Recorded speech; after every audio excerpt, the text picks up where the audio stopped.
Юрьевич, приветствую вас, приветствую. Да. Спасибо за возможность встречи. Как вы доехали до нас? Прекрасно. Прекрасно, слава Богу. Вам всегда с хорошим настроением. Владислав Валерьевич, я с уважением и радостью принимаю вас и ваших коллег здесь, в Минске. Тем более Минск для вас не чужой. Ваши родственники совсем не дальние здесь в войну сражались. Поэтому знаю, что вот те усилия, которые вы предпринимаете по защите исторической памяти, как принято сейчас говорить, правды о Великой Отечественной войне, это связано с вашими внутренними чувствами и ощущениями. Ваш дед воевал в годы Великой Отечественной войны, защищая нашу большую родину. Поэтому считайте, что вы приехали на свою землю, она никогда для вас и не была чужой.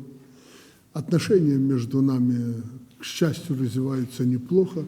Хоть мы и планировали в свое время, по-моему, миллиардный товарооборот, не дотягиваем, надо искать направление, но с нашей близкой, родной и Калужской областью совсем, которая рядом, и возможности гигантские в области, миллиард, думаю, это нормально между Белоруссией и Калужской областью. Будем на это ориентироваться. Наши возможности для вас, вы не первый раз в Беларуси, они известны, вы хорошо изучили не только возможности, но и конкретику в производстве. И этот $1 миллиард, чем мы можем наполнить, я думаю, начиная не только и не столько обычной торговли, хотя она тоже для нас очень важна. Мы уже научились работать в вашей области, в Калужской области. Мы там строим, может быть, не так активно, но наши возможности вы тоже знаете. Мы готовы к строительству социальных объектов, а вы все-таки немало их создаете в области, готовы проектировать и строить, в общем, под ключ, как положено, построить и сдать. Я всегда на этом настаиваю, чтобы было видно лицо Беларуси. Все-таки Россия огромная, и мы хотим, чтобы вы знали, что есть такая близкая, родная для вас страна, которая может материализовать все это. Это не только братские чувства, но и это большая экономика. Как я сказал, это не только торговля, но и создание кооперационных связей между нами.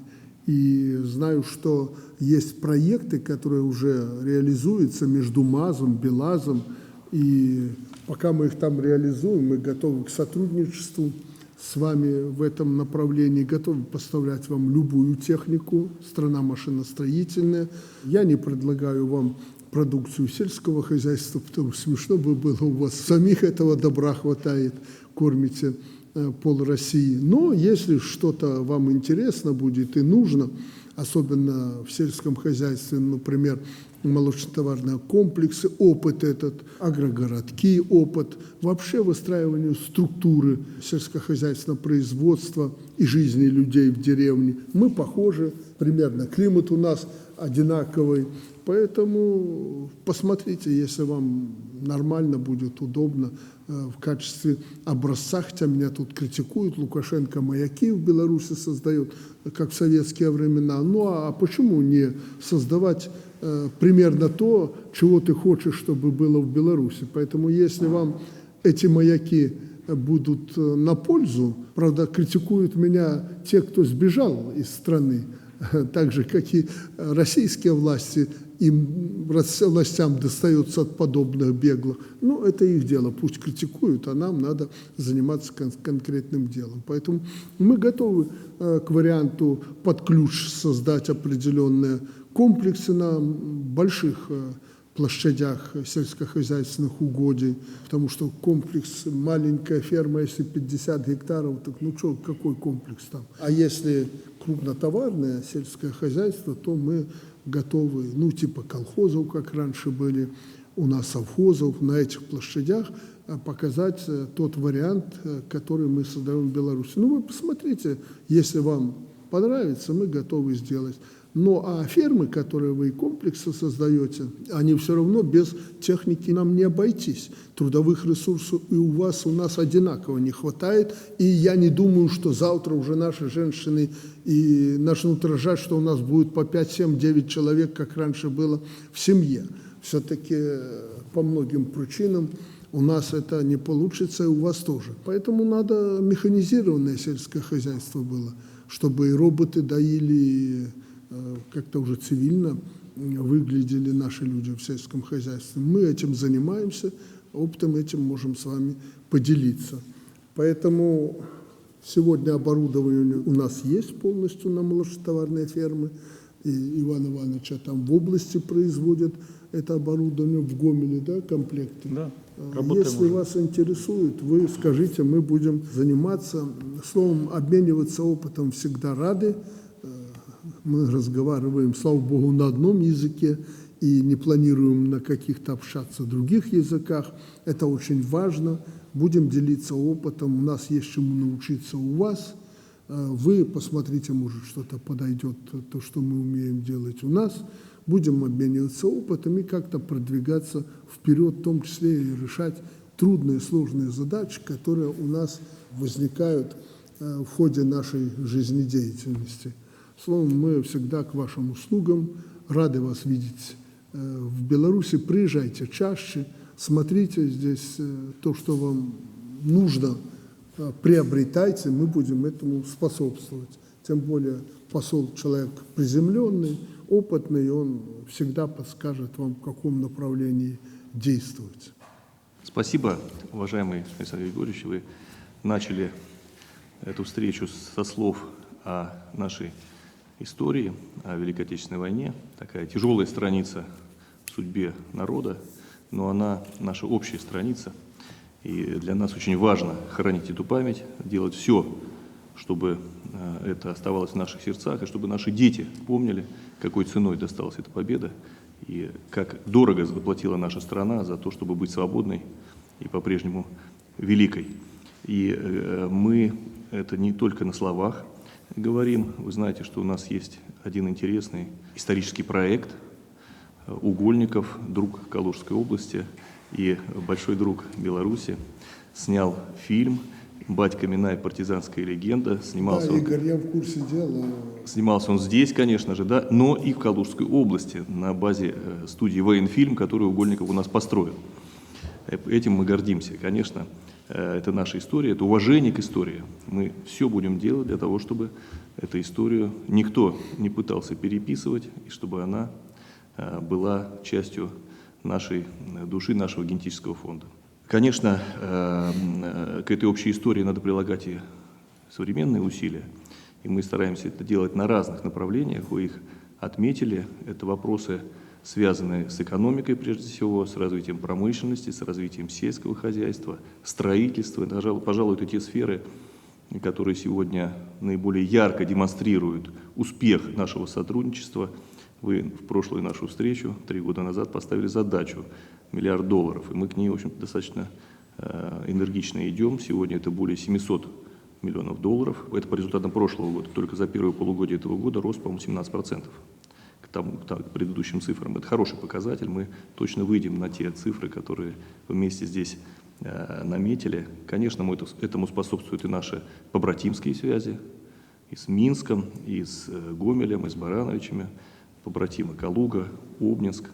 Эти партнерские отношения – это как раз реальные дела, которые выражаются, например, в том, что белорусские строители построили в Калужской области 500 000 квадратных метров жилья, 10 школ, 8 детских садов. Сегодня еще одна школа строится. И детский сад в ближайших планах, еще одна школа. Это и социальные объекты, и строительные объекты. Качество высочайшее. У нас целый микрорайон – это не отдельные какие-то дома. Это микрорайоны, и причем высокого класса, потому что мы их строим там, где большая конкуренция, где есть с чем сравнить, рынок достаточно насыщенный, всегда пользуется неизменным спросом на рынке. И даже в нынешнее очень непростое время с точки зрения продаж жилья у нас дома, которые построили, и квартиры, которые построили белорусы, продаются очень хорошо. Я хочу поблагодарить Александра Григорьевича за очень теплый и конструктивный разговор. Он у нас всегда очень конкретный, мы стараемся ставить задачи и измерять результаты этой работы в цифрах. В данном случае мы говорили о товарообмене и о сотрудничестве между регионом, Калужской областью и Беларусью. Сегодня это достаточно серьезный результат, это более 700 миллионов долларов. И это не только продажа товаров в наши регионы, но это и наша глубокая кооперация. Это главное, чем мы сегодня занимаемся. Привели пример МАЗа, который успешно сотрудничает с нашим предприятием «Меркатор» по производству техники для коммунального хозяйства.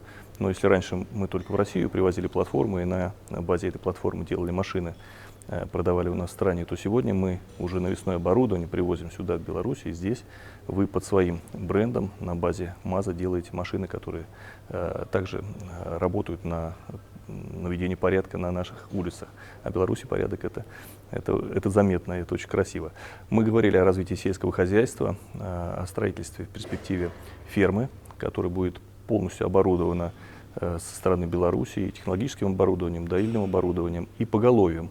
Ферма достаточно крупная, около 1500 голов, и мы рассчитываем, что это будет такая визитная карточка Беларуси в Российской Федерации.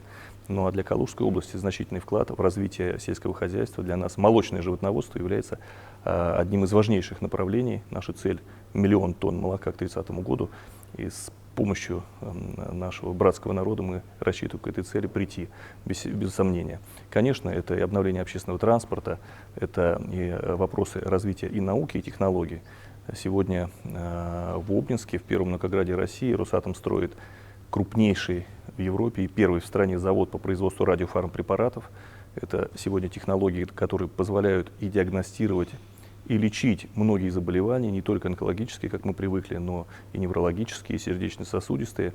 И этот завод — это уже промышленное производство широкой линейки, широкого спектра препаратов, которые будут поставляться в том числе и на экспорт. И это значительный прорыв и в науке, и в медицине, и в нашем, я уверен, совместном сотрудничестве. Обсуждали образовательную сферу. В Калужской области создается Центр мирового уровня по подготовке специалистов в ядерной энергетике. Это тоже совместный проект России и Беларуси с точки зрения строительства ядерных реакторов, но надо готовить специалистов для этого. Специалисты готовятся сегодня на территории, в том числе Калужской области, и амбициозные планы готовить 20% специалистов от общего объема мирового потребности в этом направлении. Мы к этому идем последовательно и готовы учить в том числе и ребят, которые будут здесь, на территории Беларуси, строить и обслуживать, и работать на ядерных энергоблоках. Кстати, еще одна сфера, о которой я не сказал, это строительство. Калужская область сегодня, пожалуй, самый яркий пример сотрудничества с Беларусью в части развития строительной отрасли. Более 500 000 квадратных метров жилья уже построено. Это целые микрорайоны, которые, кстати, пользуются спросом. Очень качественное жилье и интересное по ценовому предложению. Даже в таком жесткой конкуренции сегодня мы получаем хорошие результаты. Но это и социальные объекты, это 10 школ, это 8 детских садов, это продолжение этого направления, это строительство и развитие сельских территорий. У нас есть такая программа, которая инициирована президентом России Владимиром Владимировичем Путиным по развитию сельских территорий. И сегодня строительство жилья для семей на селе, строительство малых объектов, строительство культурно-досуговой сферы ведется у нас и ведется с помощью белорусских строителей. Мы за это вам признательны.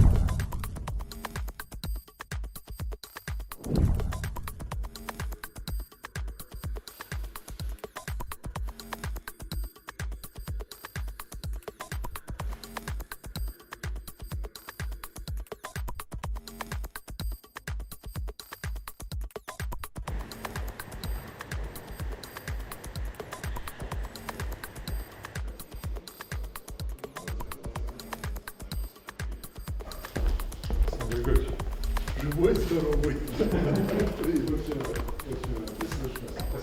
Спасибо огромное за возможность встретиться в Минске, в очередной раз порадоваться, как город расцветает, большая программа. После вашей стажировки.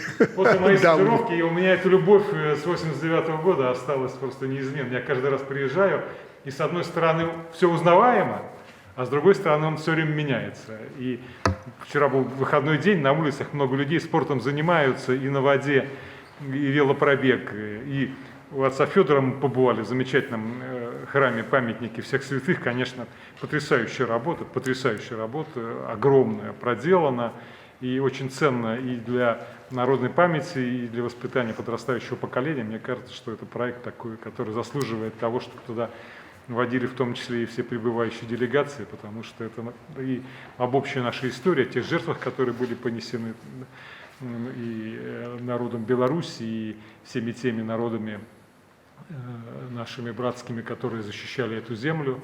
Ну и, конечно, не могу не поделиться впечатлением от посещения БНБК. Был на БНБК, да, поговорил, конечно, высочайшая квалификация персонала. Ребята заряжены, мотивированы, молодые, грамотные, и продукт, который они готовят, и как они это готовят, и их умение искать новые решения, и те новые рубежи, которые они ставят, конечно же, вселяет уверенность в том, что продовольственная безопасность и Белоруссии, и союзного государства, она на этом направлении в надежных руках, и, конечно же, огромные перспективы и для сотрудничества, и для взаимодействия. И на этом направлении, мне кажется, они просто несомненно. Игорь Ильич, это хорошо, что вы побывали на БНБК. Я хотел вас спросить, чтобы вы нам помогали в том плане, чтобы мы объединили усилия, потому что в вашем округе немало сделано в этом направлении. И БНБК, не просто нам это доставалось, предприятиям, мы сотрудничали с Китайской Народной Республикой. Спасибо им, что они нам и технологиями помогли, и в строительстве. Но, тем не менее, работать же нам. И пространство-то единое у нас с вами.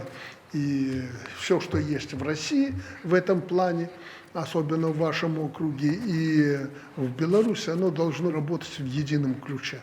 И вот я рад, что вы положительно оцениваете наш опыт. Мы будем развивать. Мы немножко, конечно, упустили этот вопрос, отстали, что-то в Советском Союзе делали, но оно осталось в России, слава Богу. И вот мы создали это БНБК, 2 этапа прошли, сейчас 3-й более глубокий. А с Россией мы на этой базе можем что-то сделать толковое. Ну, это правильно же магистральный путь, когда глубокая переработка, когда ты не просто поставляешь на тот же внешний рынок зерно, а потом из этого зерна там что-то делают, а ты по огромной цене закупают для своей промышленности, для фармакологии. Мы этого и хотим. Хотим, чтобы это была глубокая переработка, и не только зерновых, колосовых, может быть, кукурузы. Но с россиянами, я знаю, у вас там есть определенный уже опыт накоплен, надо объединяться и работать вместе. Какой бы ни был опыт, а когда Борис Вячеславович знает, наверное, перестали Россию поставлять, это для вас очень важно, это в другом округе уже, но тем не менее, перестали поставлять для рыб корм, и беда. Ну, хорошо, что мы там уже освоили, как следует, до ума довели. Россияне забирают практически весь корм для корма рыбы. Ну, и нам что-то тут хватает. Научились делать. Это наше общее достояние. Поэтому давайте вместе в этом двигаться. Мы вот с Калужской областью встречались. Хорошая ваша подопечная. Да, опорный такой пункт. Не бедная Калужская область. Они очень молодцы. перспективно. Молодцы. Хорошо работают, все понимают. Нам в этом направлении надо двигаться, развиваться вместе. И я очень надеюсь, что с вашей помощью мы это сможем преодолеть, потому что Россия огромная. Пока мы выйдем и решим что-то там правительство на уровне президента, ну это уровень, хотя проблем тут нет. Вы видите, у нас нормальные, не то что нормально, отличные отношения, дружеские контакты, но все равно бюрократия работает, поэтому лучше выходить напрямую. Мы это поняли в сотрудничестве с Китаем, с Казахстаном же переносим опыт регионального сотрудничества. Недавно Путин с Токаевым встречались на этом региональном форуме. Поэтому у нас это давно, мы законодатели с Россией в этом плане этой моды. Хорошее мероприятие проводит, и надо нам на нашем уровне решать эти вопросы, не ожидать, пока там через Мишустина пройдет из Иркутской области какое-то мероприятие или с вашего какого-то региона. Нам напрямую надо действовать. Хорошо, что вы приехали. Думаю, что это хорошее начало, потому что обычно мы с областью сотрудничаем вашей, ну а тут уже целый ряд областей, потом центральный регион.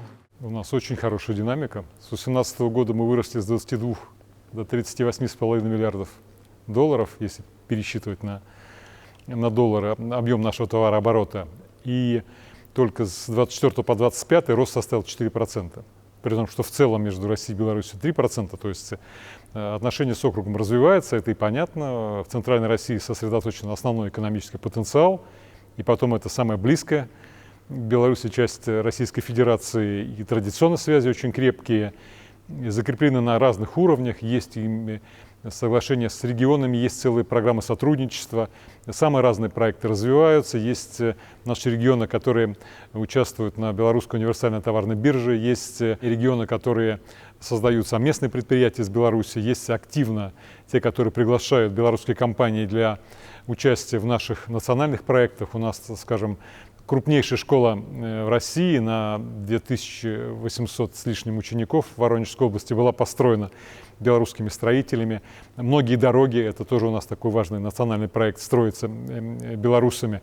Очень хорошая репутация. Мы как раз говорили про то, что в России есть теперь система оценки деловой репутации. Мы приглашаем наших коллег познакомиться с этой системой и, возможно, перенять ее, использовать ее во взаимоотношениях с российскими партнерами. У нас есть очень много общих тем, и мы с Александром Григорьевичем очень подробно и заинтересованно обсуждали опыт и Беларуси, и Российской Федерации, Центральной России в решении этих задач, и посчитали, что у нас очень неплохие перспективы в самых разных областях. Отдельно говорили про биотех, поскольку и Александр Григорьевич очень внимательно к развитию этого направления относится. И у меня была возможность съездить на БНБК, посмотреть, как это выглядит на практике. И пришли к выводу, что да, это действительно направление очень перспективное. И на территории Центральной России есть компания, которая им занимается. Поэтому есть все основания для того, чтобы на этом направлении объединить усилия и для технического развития, и для решения задач, как мы говорим, продовольственной безопасности.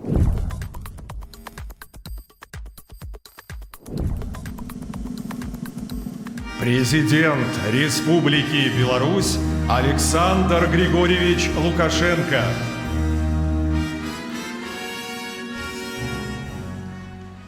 Церемонія уручэння даверчых лістоў прэзідэнту Рэспублікі Беларусь. Даверчыя лісты прэзідэнту Рэспублікі Беларусь уручаюць надзвычайны і паўнамоцны пасол Рэспублікі Бразілія ў Рэспубліцы Беларусь, яго экселенцыя Жулія Сезар Фонтес Ларанжейра. Надзвычайны і паўнамоцны пасол Рэспублікі Карэя ў Рэспубліцы Беларусь, яго экселенцыя Джон Ха Кім. Надзвычайны і паўнамоцны пасол дзяржавы Лівія ў Рэспубліцы Беларусь, яго экселенцыя Мхемед Аль-Маграби. Надзвычайны і паўнамоцны пасол Манголіі ў Рэспубліцы Беларусь, яе экселенцыя Байхалма Гунаажев. Надзвычайны і паўнамоцны пасол Рэспублікі Саюз М'янма ў Рэспубліцы Беларусь, яго экселенцыя Маун Маун Со.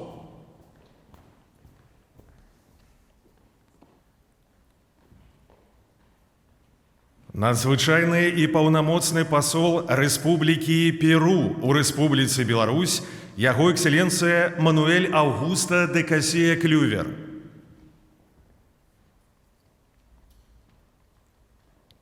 Надзвычайны і паўнамоцны пасол Рэспублікі Руанда ў Рэспубліцы Беларусь, яго экселенцыя Джозеф Нзабамвіта.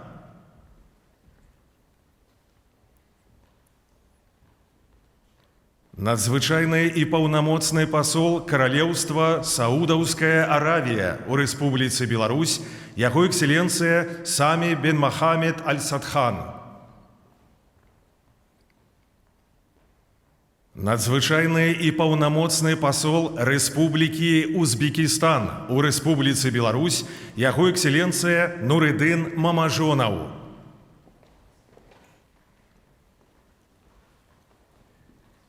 Уважаемые дамы и господа, Добро пожаловать в Беларусь. Я поздравляю вас с официальным началом дипломатической миссии. Уверен, она будет насыщенной, значимыми событиями и конкретными делами.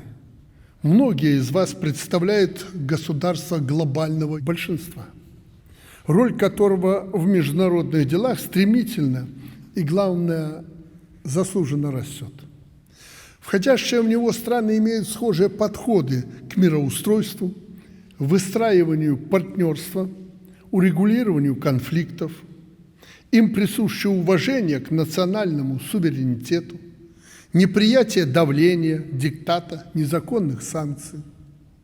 Беларусь по праву считает себя частью этого глобального большинства. Наша история – героический, одновременно трагический опыт противостояния многочисленным попыткам колонизации и уничтожения белорусов предопределили исключительную важность для нас независимости и права людьми зваться, как сказал белорусский классик. Уверен, что общность взглядов стран глобального большинства будет хорошим фундаментом и для вашей успешной миссии в нашей стране. Ярким символом гостеприимства Беларуси явился фестиваль искусств «Славянский базар», участниками которого за 35-летнюю историю были представители 85 стран, в том числе Узбекистана, Бразилии, Монголии, Мьянмы, Республики Корея. Несмотря на происходящее у наших границ, сейчас, как и во все годы, на фестивальной сцене звучали белорусский, русский, украинский языки, песни других стран и братских народов. Это пример того, как искусство преодолевает барьеры и объединяет всех нас, людей. Уверен, что в следующем году и вы с удовольствием посетите очередной славянский базар. Дорогие друзья, государства, которые вы представляете, интересны и важны для Беларуси. Узбекистан, например, является для Беларуси ключевой страной в Центральной Азии. Недавний исторический визит в нашу страну президента Узбекистана ознаменовал новый этап в двусторонних отношениях, которые вышли на уровень стратегического партнерства. Этому во многом способствует высокая динамика торгово-экономического сотрудничества, и мы готовы всемерно расширять его с акцентом уже на промышленную кооперацию. Внимание Беларуси в Латинской Америке объясняется прежде всего нашей уверенностью в перспективах взаимовыгодных связей со странами этого региона. Мы приветствуем рост международной значимости Бразилии и ее вклада в формирование глобальной повестки дня. Для Беларуси ваша страна – важнейший торгово-экономический партнер в западном полушарии. Успешное развитие Перу во многом определяется высокой динамикой в аграрном секторе, горнодобывающей промышленности. В Беларуси вы найдете широкую линейку необходимой для этих сфер машиностроительной продукции. В Азии, образно говоря, бьется сердце современного мира, и мы рады партнерству со странами этого региона. Беларусь искренне причисляет Монголию к числу друзей. В основе прочных отношений между нашими странами и народами память о совместном противостоянии нацистской Германии и милитаристской Японии. Придаем большое значение укреплению контактов на высшем уровне. Рассчитываем, что взаимное назначение новых активных послов и вступление в силу Временного торгового соглашения между ЕАЭС и Монголией будут способствовать наращиванию экономического сотрудничества. Много усилий приложено в последнее время для активизации диалога с Мьянмой в политической, гуманитарной и, конечно же, торгово-экономической областях. В работе ряда конкретных проектов в промышленной, сельском хозяйстве, фармацевтике, гуманитарной сфере. Отношениям Беларуси и Республикой Корея присущ здоровый прагматизм, готовы развивать сотрудничество в областях взаимного интереса. Будем приветствовать шаги Сеула по активизации белорусско-корейских связей, в первую очередь экономической, технологической, инвестиционной сферах. Беларусь поддерживает активные контакты с государствами Ближнего Востока. Саудовская Аравия является для нас авторитетным, политическим и перспективным торгово-экономическим партнером. Особенно в области сельского хозяйства и продовольственной безопасности, промышленной, информационных технологий и других. Важно, очень важно совместными усилиями наращивать торговлю, инвестиционное сотрудничество, чтобы пополнить копилку наших отношений несколькими историями успеха и вывести белорусско-саудовское взаимодействие на качественно новый уровень. Сложная геополитическая обстановка долгое время не позволяла в полной мере реализовать имеющийся потенциал сотрудничества с Ливией. Готовы работать с вами, поставлять вашу технику, вашу страну сельхозтехнику, медикаменты, наращивать экспорт белорусских медицинских и иных услуг, а также передавая технологии, обучать им в Беларуси ливийских специалистов. Убежден, что условия для активизации совместной работы сегодня благоприятны. Беларусь стремится к расширению отношений с Руандой. Придаем особую важность экономическому компоненту взаимодействия как фундаменту для развития политического диалога. В качестве приоритетных областей рассматриваем промышленность, сельское хозяйство, образование, информационные технологии, оборону и безопасность. Предлагаем вместе формировать условия для роста взаимной торговли и учредить для этих целей совместную комиссию по сотрудничеству. Уважаемые дамы и господа, сегодняшний день, безусловно, запомнится вам как начало нового этапа в профессиональной деятельности. Любые предложения, направленные на развитие дружественных, добрых связей между вашими странами и Беларусью, будут оперативно, внимательно рассматриваться. Мы готовы к нацеленному на результат взаимодействию. Еще раз поздравляю вас с началом миссии, дипломатической миссии в Беларуси. Желаю вам здоровья и успехов. Успехи, конечно же, зависят не только от вас, но и от нас. Но мы свой путь пройдем всегда достойно. Успехов вам в добрый путь. Успехов вам. Спасибо большое. Я рад всем нашим послам, которые прибыли к нам и готовы к сотрудничеству. Ливию, который я сказал, меньше надо по сторонам там смотреть, на большие страны надо с равновеликими сотрудничать. По Монголии мы определились совсем недавно. Я был в Монголии. Мы готовы выполнять все, о чем договорились. Больше зависит от Монголии. К Бразилии огромный интерес. Почему-то как-то мы не можем найти точки соприкосновения, хотя на мир смотрим практически одними глазами. А у вас я был в одну из первых своих визитов, когда давным-давно стал президентом в Корее. Мне очень понравилось.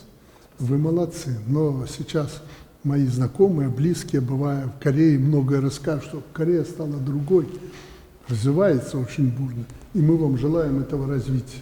Не увязывайтесь ни в какие блоки. В блоках погибнете. Успехов вам. Саудовская Аравия, никак не можем. Или министр не дорабатывает, что-то у нас не получается. Но мы очень рассчитываем, что с новым послом мы все-таки продвинемся. Спасибо, ребят, большое. Успехов вам. Вы знаете, что вы приехали в нормальную страну. Если читаете, когда где-то там западную прессу, вы тогда делите хотя бы на 4, а может быть и на больше. Но будете здесь, увидите Беларусь. Я уверен, что вам здесь понравится. И мы сделаем все, чтобы вам понравилось. Я про Узбекистан не говорю, потому что уже столько сказано.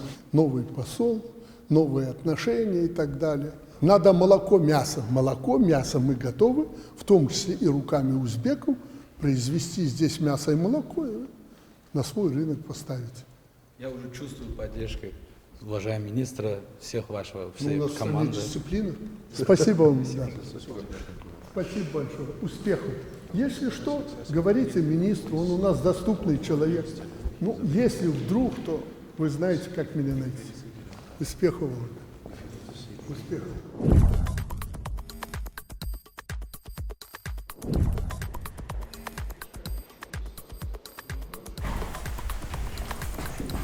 Организация Объединенных Наций – могущественная организация, и, конечно, наш интерес там присутствует. Но не буду скрывать, меня больше интересуют сейчас белорусско-американские отношения, которыми тебе приходится по моему поручению. Ты сам не просился туда, но на твою голову выпала и честь, и большая работа по налаживанию отношений между США и Белоруссией. В тесном контакте работаешь с Джоном Коулом. Передай ему самое доброе пожелание и его прелестной супруге. Я часто думаю, как он с ней живет, она так жесткая у него женщина. Ну и он, конечно, наверное, не подарок. Не так у него все бывает дома, как на переговорах и разговорах со мной. Но, тем не менее, я доверяю этому человеку, передаю ему самое доброе пожелание. Я все документы дословно до запятой, которые ты передаешь, читаю. У меня сложились определенные впечатления и мнения в отношении Соединенных Штатов Америки, их пожеланий. Я умею читать между строк, и дело не в строчках здесь, потому что ты пишешь, а дело в духе того, как мыслит руководство Соединенных Штатов Америки. Поэтому, если даже Джон пытается там что-то приукрасить, это делать не надо. Я опытный человек и знаю, как это на самом деле. Но, тем не менее, складывающаяся обстановка в наших отношениях, и особенно динамика и перспективы, неплохие. Я думаю, достаточно четко ты присутствовал на всех переговорах, объяснил им о том, что мы можем, что не можем и на что не пойдем. Я объяснил о наших отношениях, прежде всего, с нашей Россией, с Китайской Народной Республикой, да и с Ираном. Много мы затрагивали тем, и четко и однозначно сказал, и мы от этого сейчас и выигрываем. Мы никогда не юлили там и в дипломатические какие-то там термины не прятали свою позицию. От этого сегодня и выигрываем. Они прекрасно понимают, и в том числе господин Коул, что мы можем, а что нет. Поэтому мы и этого курса будем придерживаться дальше. Такой порядочности, открытости и нашей открытой позиции. Но, тем не менее, я хотел бы, чтобы ты мне доложил свои впечатления от контактов с этими людьми и, возможно, предложения, как мы будем действовать дальше. Ну, естественно, если есть какие-то проблемы в Организации Объединенных Наций, потому что это вроде бы основная твоя работа, но, тем не менее, может быть, нынешнему генсеку, с которым у меня такие дружеские отношения, может быть, наша помощь, поддержка нужна будет. Мы обязательно должны ему эту поддержку оказать. Контакты наши с американской стороной носят очень устойчивый характер, они продолжаются, они носят характер очень регулярный, фактически, наверное, раз в неделю, раз в 10 дней, может быть, у меня проходят встречи с господином Коулом, с другими представителями американской стороны по необходимости. Он является, как вы знаете, основным переговорщиком с американской стороны. Мы обсуждаем те вопросы, которые мы можем решить в двусторонних наших отношениях, следующие шаги, которые обе стороны могут и должны предпринять после вот его предыдущего визита. Возможно, речь пойдет о последующих визитах каких-то. Я пока сейчас не буду конкретные какие-то вещи или даты озвучивать. Но, поверьте мне, диалог идет очень открытый, очень доброжелательный, очень предметный. Надеемся на то, что в каком-то обозримом будущем плоды этого диалога мы увидим. Действительно, буквально несколько дней назад были очередные определенные предложения со стороны США в наш адрес, в адрес президента, сформулированы. Эта информация, естественно, президент ознакомился, дал соответствующее поручение тем структурам, которые занимаются реализацией этих предложений, если они будут и когда они будут реализованы. Я планирую, да, действительно, буквально через несколько дней возвращаться в Нью-Йорк. Очередная встреча с господином Коулом состоится. Практически сразу же послание президента будет ему передано. Будем ждать результатов.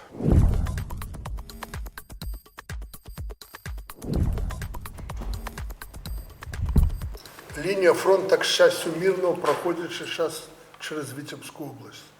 Видишь, что и погода такая, и прочее.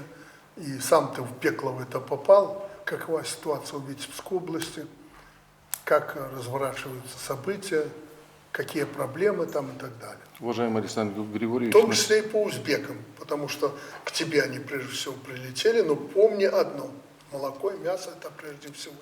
Людей не хватает, пожалуйста. Зарплата, их зарплата, это третий вопрос. Они просили продукцию, мы в этом заинтересованы. Они готовы инвестировать в сельское хозяйство, потому что, ну, как без инвестиций, без молочнотоварных комплексов и тракторов мяса, молока не получишь. Мы готовы произвести здесь необходимое не только в Витебской области, у нас же в Могилевской, Гомельской и в Гродненской областях люди нужны. Но целенаправленно. на сегодняшний момент мы уже вышли на 98% уборки озимого ячменя. Урожайность чуть больше 31 центнера. Мы идем с хорошим темпом, который на треть выше, чем в прошлом году. Техника полностью готова, зерносушильные комплексы тоже готовы. Сегодня акцент — это, безусловно, погода и всеобщая мобилизация, потому что наша Витебская область, она особенная по климатическим условиям. И здесь надо выхватывать просто короткие временные промежутки погоды с тем, чтобы мы собрали тот достойный урожай, который в области сформировался. В него вложено огромное количество и не только денежных, но и человеческих ресурсов. И будет, безусловно, неправильно, если это может пропасть. Поэтому сегодня все в области занимаются тем, чтобы мы ни одного колоска не потеряли. Президент всегда особое внимание уделяет Витебской области. Нам еще предстоит очень много сделать, и президент потребовал наведения безусловного порядка на всех уровнях управления, начиная от губернатора, заканчивая ведущим специалистом. Он потребовал, чтобы за каждым специалистом была закреплена зона ответственности, и спрос был ужесточен до максимума. И у нас другого варианта нет, как навести порядок и добиться необходимых результатов. И это поручение будет выполнено, безусловно. Мы исполнили поручение президента, и все люди сегодня обеспечены работой. Все прошли медицинское обследование. Там, где семья приехала с детьми, и ребенок уже ходит в детский сад. Сегодня претензий со стороны узбеков никаких нету. Все получают тот уровень заработной платы, который был изначально оговорен. Это неплохой уровень заработной платы. При подготовке следующего перечня приезжающих мы, конечно, акцент делаем на те специальности, которые наиболее востребованы. Это сфера сельского хозяйства, жилищно-коммунального хозяйства, это сфера строительства. Вот. Но я должен отметить, что все люди квалифицированные, кому необходимо, мы, конечно же, обучаем тем специальностям. Мы заинтересованы и в животноводах, и в механизаторах, и в строителях. И я в этом ничего плохого не вижу, ведь мы ни у кого не забираем какие-то рабочие места. Мы говорим о том, что сегодня люди приезжают к нам с добром, и мы, соответственно, должны ровно так их и принять. Поэтому это принесет нам не только развитие в области, речь же ведет о реализации многих инвестиционных проектов, которые два президента договорились. Мы уже обсуждаем вопрос строительства и крупного предприятия по деревообработке, и строительства пеллетного завода, строительство большого молочно-товарного комплекса, уже и площадка подобрана, и там еще проработки огромное количество проектов, начиная там от открытия ресторана узбекской кухни, заканчивая торговым домом, который мы открыли на Центральной площади. в Витебске. Поэтому здесь мы только приобретем, нежели потеряем. Мы сформировали положение, по которому осуществляем подбор этих специалистов. Конечно же, исходим из потребностей области, поэтому там уже узбекская сторона получает информацию о том, что нам условно надо там 30 механизаторов, там, 10 строителей там, и так далее. И квалификационные требования к этим специальностям. Потом, конечно же, мы будем проверять значит, этих граждан, которые будут подбираться на предмет отсутствия проблем с законом, потому что, безусловно, мы заинтересованы в том, чтобы к нам приезжали не только квалифицированные, но и законопослушные граждане. Да? И поэтому здесь я не вижу никаких проблем. Система будет, безусловно, работать так, как было определено президентом.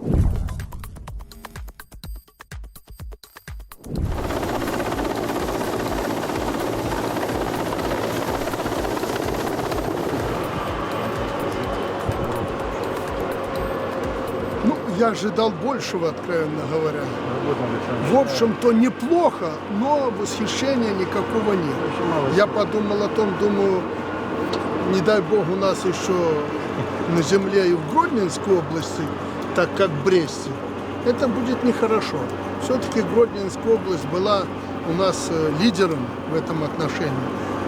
Я не говорю, что плохо. Неплохо, но восхищения не вызывали.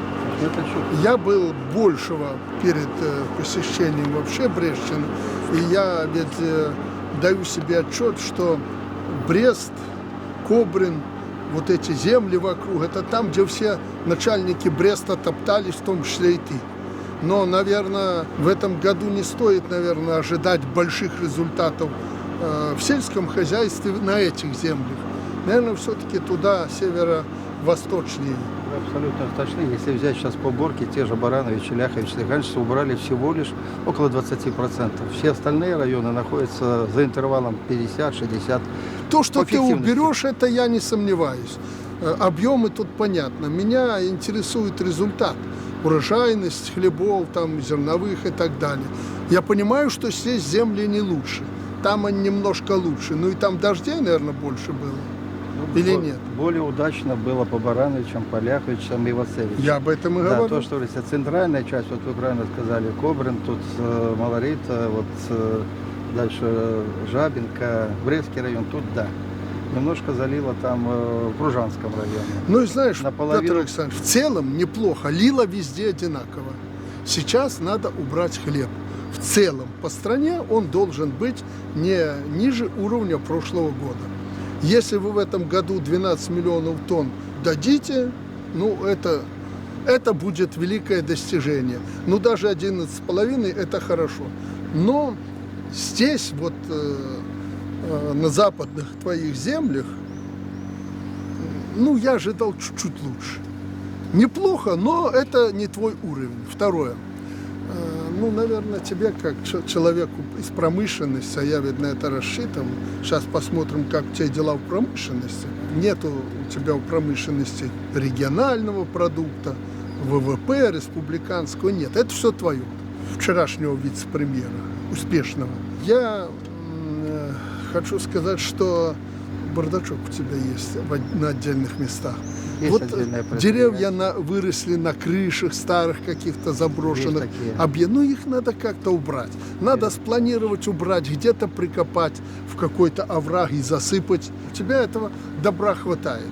Где-то неиспользуемые земли, где-то надо закопать чего-то или на месте там, но в обороте, чтобы были земли. Надо наводить порядок в Брестской области. Если ты это не сделаешь, ну, крутой же не придет за тебя делать. У меня в Могилеве, у него там проблем хватает. Каранкевич, он не может с Прядко сделать робот. Все телепаются, он, дай бог, к концу года что-то с твоей помощью сделает. Говоришь ты, что у тебя какой-то альтернативный пресс. Ну так... Завтра покажем, Александр. Ну это ты покажешь, но я не увидел особо, что ты с соломой хорошо работаешь. И самое главное для всей страны и для тебя – надо готовить подозимый клин, надо пахать. 1,5 трактора у тебя всего. Надо увеличить, Петр Александрович. Как бы не было трудно, хоть по ночам, хоть как-то. Ты же понимаешь, рапс надо до 20 августа посеять. Посеем, Александр, у тебя нет тоже. Никаких сомнений. Солому Ну, 60% уже вывезли. И параллельно идет Ну, это вспашка, тебе в подготовка. Бресте доложили 60. Мне кажется, третью часть ты только соломы собрал и вывез. Да мы вчера на гора выдавили. Просто солому со стороны производителей грибов, шампиньоны, они все сами вычищают. Никому ты не веришь, что это огромный спрос. У него грибов столько, что у него одного поля соломы для этого хватит. Нет, Недостаточно. не, большие объемы. Слушайте, это Ребята, очень если вы хорошее завалите вторичное мир сырье. грибами, и на это пойдет солома, спасибо вам. Но я знаю, сколько надо соломы для грибов. Ну да, что-то надо, но у тебя такие объемы соломы, которые тебе где-то надо и запахивать их вместе с азотом. А урожайность, плодородие полей здесь не очень, в районе Бреста и Кобрина. Плата такое здесь. Поэтому не надо думать, что солому ты всю отдашь на грибникам. Солома это тоже Удовлетвори стратегический их спрос. ресурс. Удовлетвори. Брестчане молодцы, они предприимчивые в этом отношении, да. Наводи Александр порядок, начиная с будущего года здесь наводить в Бресте порядок. Я очень на тебя рассчитываю, потому что если ты этого не сделаешь. И последнее. Вот я разговаривал с губернатором Витебской области, я думаю, ты тоже это чувствуешь. Самая главная проблема наша – отсутствие дисциплины. Технологической и, как говорили раньше, трудовой дисциплины. Все мы умеем делать. Все, вот на каждом шагу, даже у Пущи, я убеждаю, что мы умеем все делать лучше Запада всякого там и так далее. Но если есть дисциплина, из чего я делаю вывод даже по Пуще? Вот там, где я бываю в Пуще, там так аккуратно все. Там вычищено. Я это в мире нигде не видел. О чем это говорит? Это Пуща, где люди, знаешь, так, тяп-ляп, как было всегда. Они делают идеально. В мире такого нет. Я делаю вывод. Можем? Можем. Все можем. Но если есть дисциплина. Вот где президент проехал, там хорошо. Я же не везде бываю.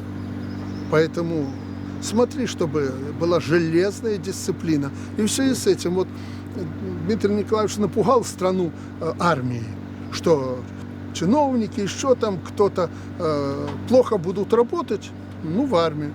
Это не потому, чтобы пугнуть кого-то или, пополнить армейские ряды. Нет.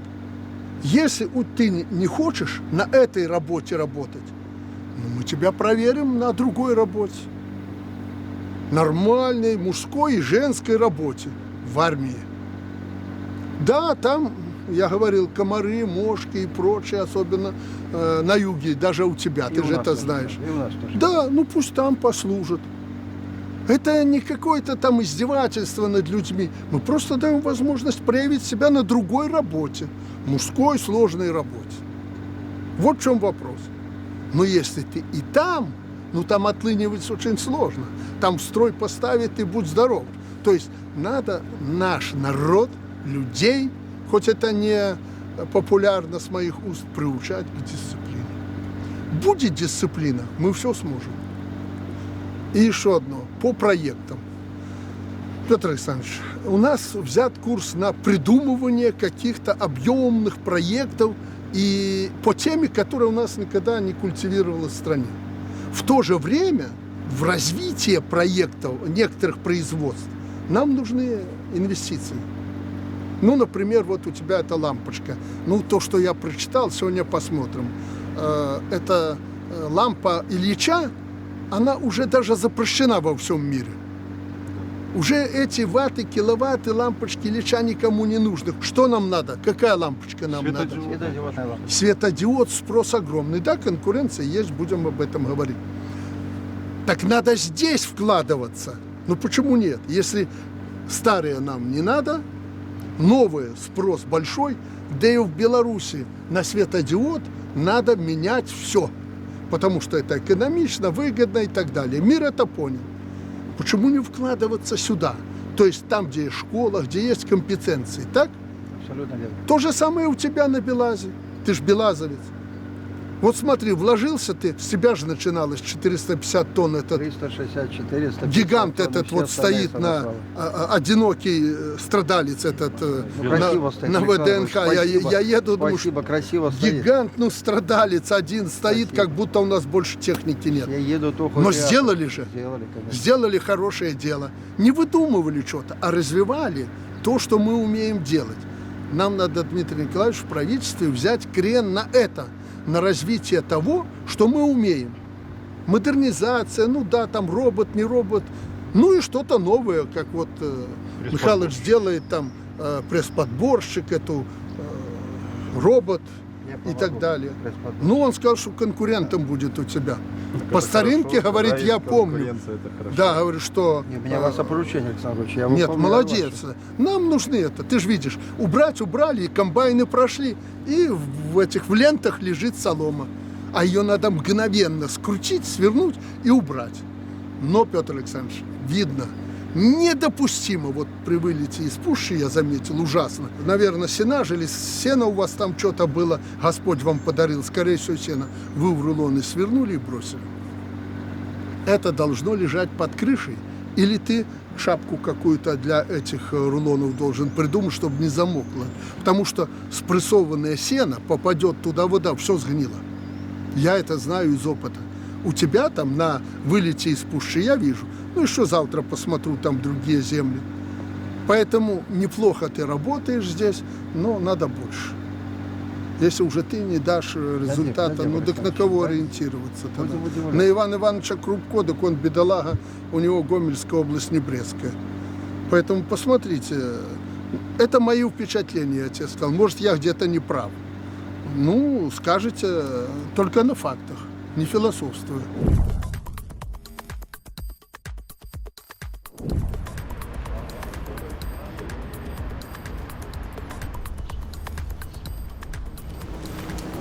Юра, я думал, что ты тут рванул уже до Героя Беларуси. Не, ну что? А мне пишут, что у тебя там в целом по холдингу не очень. Нет, Александр, я довожу все, слава Ну, Богу, хорошо. сюда. Спасибо большое. Здравствуйте. Сколько у тебя в холдинге человек? Ну, настоящий, у меня 4,5 тысячи. А предприятий? 17. Конечно, нагрузку ты взял приличную, я это ценю. И отрасль себя, знаешь, перспективная, и в мире конкуренция приличная. Но куда деваться? Да, Александр, ну, у вас... Вот по этим лампам мы обсуждаем много. Ну, светодиодные лампы нам нужны. Лампочки Ильича, ну, они уже вот вечером, завтра никому не нужны. Надо где-то чуть-чуть помочь, я уже Петру говорил.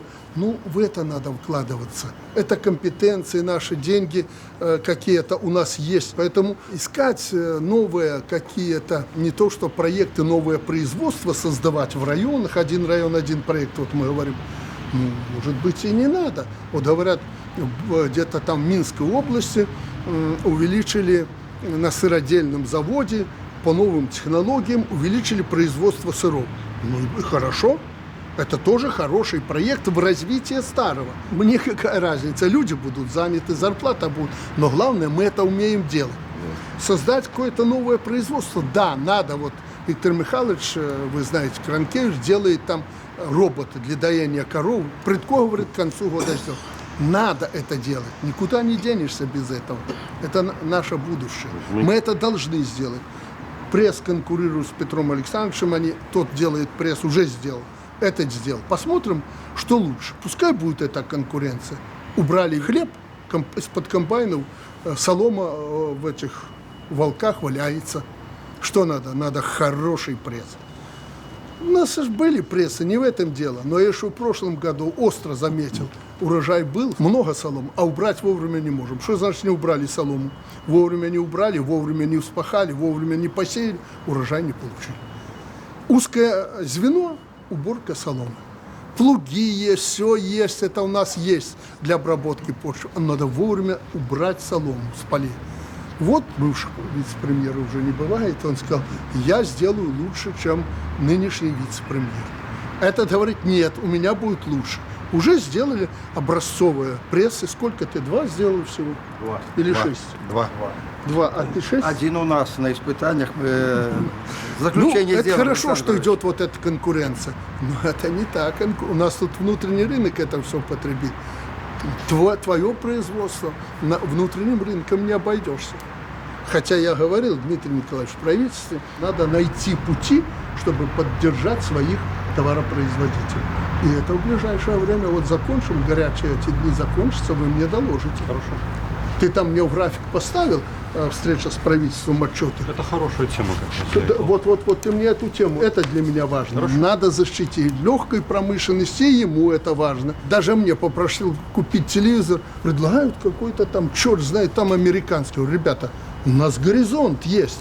Буква H или N, как у него. Горизонт первая Как главная на буква. столе у меня этот компьютер стоит.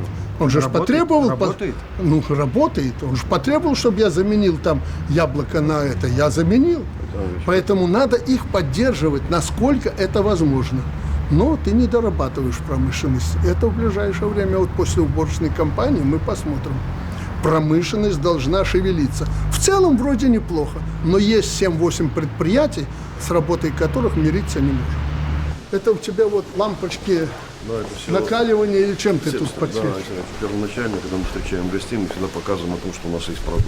В основном сейчас у нас обычные лампочки старые сейчас занимают в объеме производства 11%. Мы сохранили, потому что это еще есть, а новые это диодные. Правильно вы говорите, все, вот уже диодные это основное направление. Ну, на диодах уже телевизоры, диодные экраны, на диодах уже сделаны лампы, на диодах все везде используют. В 2 словах. Не хвастайся, что ты тут много сделал. Я ему сказал, что впечатление не ахти. Я ожидал большего, но терпимо. Александр Ильич, По сравнению с другими. По сравнению с тем, что у Крутого в Могилевской области, конечно, здесь, ну так здесь и Бог велел делать лучше. Ну Уважаемый давай. товарищ президент, но Брестская область за первое полугодие Валовый региональный продукт 103. выполнила все доведенные показатели. Понятно, но еще раз повторяю. Это у меня есть эта таблица. ВРП и ВВП – это все твое. Да, основа Ты ВРП вице-премьер. является Какой промышленность и сельское хозяйство. Смотрите, Все у тебя растет. Все растет, понял, я это Александр, знаю. Двигаемся дальше. Только чтобы ты не делил, что вот ВРП это твое, а ВВП это Крутого и Все мое, Каранкевича. все мое, и Да, все всё это министры твое. знают, что я... Ты тут президент на юго-западе, это все твое. Еще, ну, промышленность И Полесье тоже твое. мое. Ну, И не граница, все, не все. И граница там часть, половина Иван границы Иванович с Украиной. претендует. Иван Иванович претендует на часть. Половина границы с Украиной, это тоже твое. Моя. Не Моя отпихиваешь. 600 Ну, правда, километров, это военные моя. говорят, что не отпихиваешься. Это хорошо. Завтра мы будем говорить про свиневодство, но я Да. про животноводство чуть-чуть скажу. Это результаты за первое полугодие. Ну, производство молока. Обратите внимание, 1304 тысячи. Инвестиционная деятельность. Сейчас вот в работе находится более 160 инвестиционных проектов. Потом находится на разных стадии развития. Социальный блок. Очень плотно занимаемся. Начну с Республиканского центра патриотического воспитания. Закончил ты его? Закончили 2 этапа. 3-й этап у нас заканчивается в Только следующем дворцы году. там не создавай. Прекрасная площадка, прекрасная спортивная инфраструктура, прекрасная инфраструктура в части вот, патриотического воспитания. Один из лучших центров на постсоветском пространстве. Приезжали многие уже Ну, гости. идея хорошая. Ну, здравоохранение тоже есть ваше поручение, очень плотно занимаемся. Очень многие объекты сдали. Это и Давидгородок, это Пинская детская больница, это детская поликлиника Пинская, это Белозерск, это вот Давидгородок, ну и туризм. Здесь тоже есть определенный эффект, но считаем, что недостаточно сегодня мы используем данные Но цифры. только Поэтому- начинаешь хорошо, в этом отношении надо продвигаться. Поэтому двигаемся, знаем, что делать. Масштабные проекты, скажу, с Назаровым по Беловерской пуще, это на коротком плече в пределах этого следующего года. В Беловежской пуще надо наводить порядок не только по дороге, где я проезжаю и подлетаю, А в Беловежской пуще в Вокруг, целом. вокруг, Там очень много поваленных деревьев, и их как-то с ними Мы надо там сейчас работать. большую площадку готовим, это тот Но поваленный это ты лес. на всякий случай передай. Сегодня мы встреча у нас с ним, там обсуждение многих Да, вопросов. с Назаровым. Я недоволен, что это творится в Беловежской пуще. Надо порядок наводить. Сейчас есть Я понимание. не могу там все деревья поваленные вырубить на дрова, порубить и так далее. Ну, поваленные запрещает наука. Я тебе разрешаю. Все понял. Наука. Я помню, стал президентом, еще сопливым был. Это спасло Беловежскую пущу. Сейчас бы я еще думал, на науку ориентировался. Короед. Ой, нельзя, падают деревья, короед разводится, пуща уничтожается. А старики пришли и говорят: детка, надо вырубать это и убирать, ибо погибнет все. Наука и старики, я говорю, все, рубим, спасли пущу. Капут бы было этой пушки. Вот тебе наука. Поэтому там, где нужно убирать. У нас же есть там заповедная территория, где нельзя ни рубить, ни косить, ни грибы собирать. Ну и хорошо. Пусть ездят и смотрят эти ученые. А в пуще надо наводить порядок. Дальше. Ну, и есть полная уверенность, что поставленная задача правительства. Юра, что у тебя?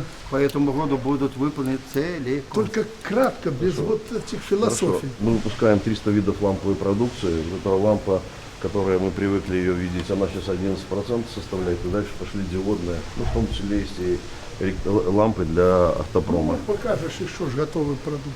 Все торговые сети поставляем, торговые маркетплейсы, на заводы автомобильные, на заправки, на предприятия, в том числе на железные дороги. То есть все номенклатура.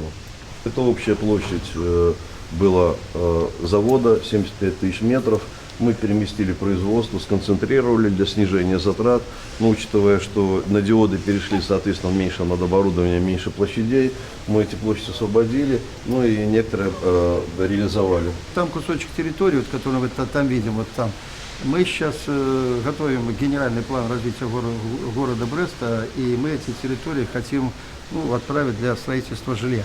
Притом не только эти территории. У нас есть, скажем, неэффективно используемая площадь. Все делаешь правильно, я тоже на подлете это заметил. Запомни одно, и помощник должен 100% понимать, что на сельхоз назначение земли, лесные угодья не шагу. Используйте, у вас огромное количество свободных мест. Стройте там жилье и старайтесь. Второе, строить своими трестами. Или же частные компании, но у которых, как в тресте, есть люди. Ну да, на субподряде они там немножко чего-то возьмут, но в основном они должны, то есть не должно быть табуретки и кухня. Пришли, как-то раньше строили. Ты там еще и землю дал за бесплатно, и они что-то построили. Этого быть не должно. У нас, особенно в Брестской области, мощные тресты строительные, пусть берут землю и строят жилье. И частные компании, которые работают как тресты, а не то, что банк пришел по знакомству, кредит взял, у тебя по блату, по знакомству землю ему выделили, он пошел в трест, нанял людей, они ему построили, он продал с приличной маржой, с прибылью, деньги положил себе в карман, тресту там что-то заплатил, не заплатил. Встает вопрос: а зачем ты нам нужен? Зачем ты нам такой строитель нужен? Вот эти вот стульчики, табуретки на кухне нам не нужны. Мы от этого в Минске ушли практически. Смотри, чтобы у тебя предприимчивым в Бресте это не повторилось. У нас очень жесткая конкуренция. Не делаешь больше, это, да? Да, большая половина государства, ну и частные компании, они очень Если мощные. Что важное, что хотел сказать. Мы создали производственные линии, которые позволяют нам повысить нашу эффективность, увеличить производительность в 7 раз. Эта линия состоит там 16 единиц оборудования. Мы составили единый комплекс, который работает в едином цикле. Это позволяет нам снизить себестоимость, увеличить производительность, ну и, соответственно, контролировать качество. Мы эти линии начали устанавливать, я вам покажу, и это дает хороший результат. То есть мы будем по всем лампам, видам ламп эти линии ставить. Эта линия уже стоит у нас, еще 2 мы в ближайшее время установим. То есть здесь я хотел сказать, что мы из простого оборудования, которое есть раздельное, стоящее, потому что саму линию покупать уже готово очень дорого, и это мы их разработали, соединили, поэтому у нас есть опыт. Это как раз инженерный подход, это позволяет нам это реализовать. Ну и в том числе и линию по упаковке, которая там много трудоемкости. Это упаковать лампочку, мы это автоматизировали, соответственно. Ну и в Минске поставили линию, которая делает электронный плат. Мы единственные обучили наших бывших студентов, обучили, и сегодня мы производим электронные узлы.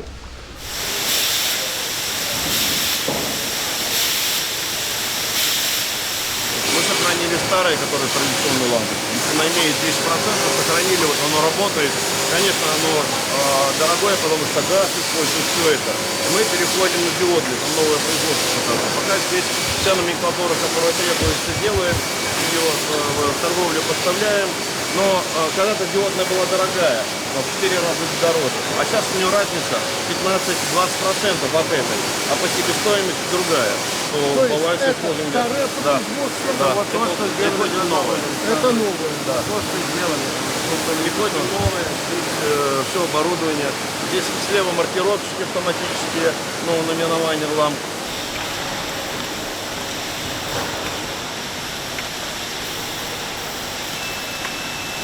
Это последняя линия, которую мы установили. Значит, здесь работает 3 человека. Можно к столу подойти, хочу вам показать. Они делают лампы, например, на этой линии, автоматически уже расходчики, ручки, они делают эту лампу-светильник, где стоят диоды.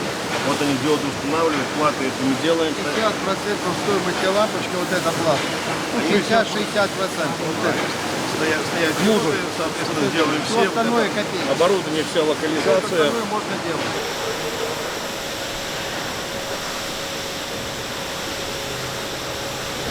Линия прогона, значит, все проверяет, что все работало, включение, выключение, диодные лампы. Каждая лампочка проходит испытание. Это все диодные лампы. И это производство диодные лампы. Все оборудование диодные лампы. И мы еще дополним и достанем. Еще номенклатуру будем. Закроем весь рынок. Упаковка автоматическая. Раньше все дело 15 человек в упаковку коробочек. Сегодня робот-автомат упаковывает, 2 человека работает.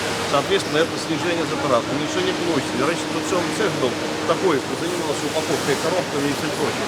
Сейчас автомат есть. Еще групповую упаковку сделали. Потому что на выходе маркетинг изучили. Одно дело, когда лампочка одна лежит, берут одну, а если упаковку 4, покупают 4.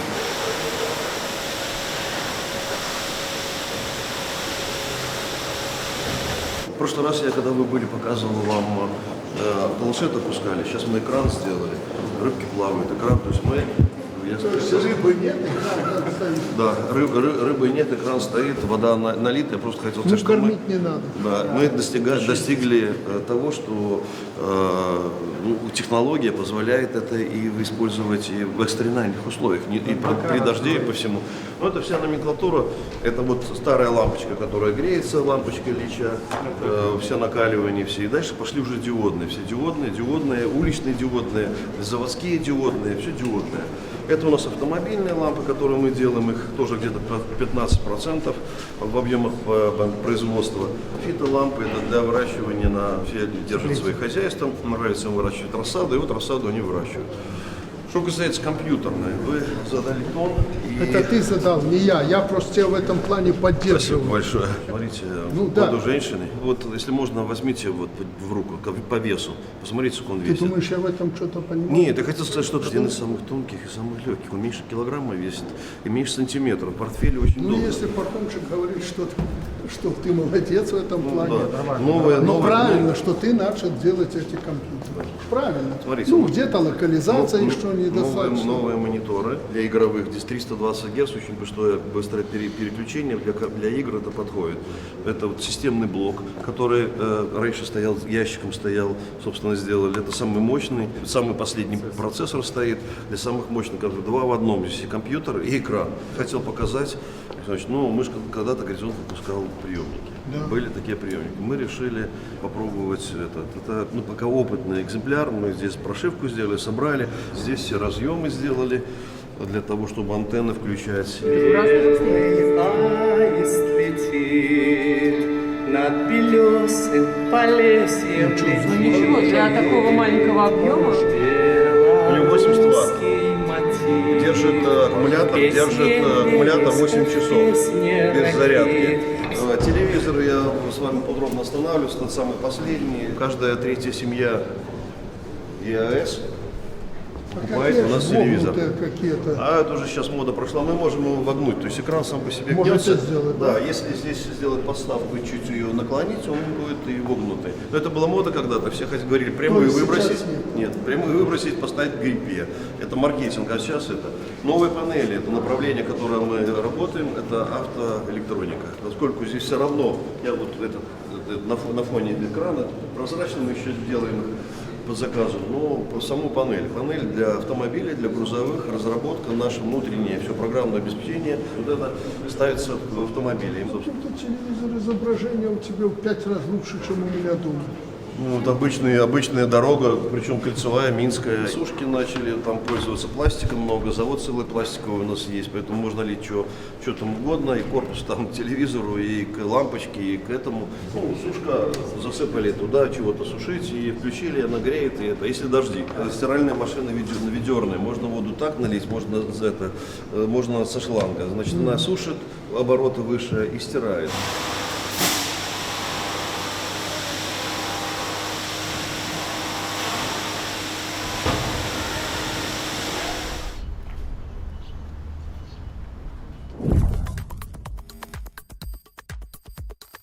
Что касается сегодняшней поездки и посещения Брестского, нашего региона, я должен сказать, что откровенно меня прежде всего волнует ситуация с уборкой урожая этого года, поэтому я смотрю как на востоке, на юге, ну вот сейчас на западе.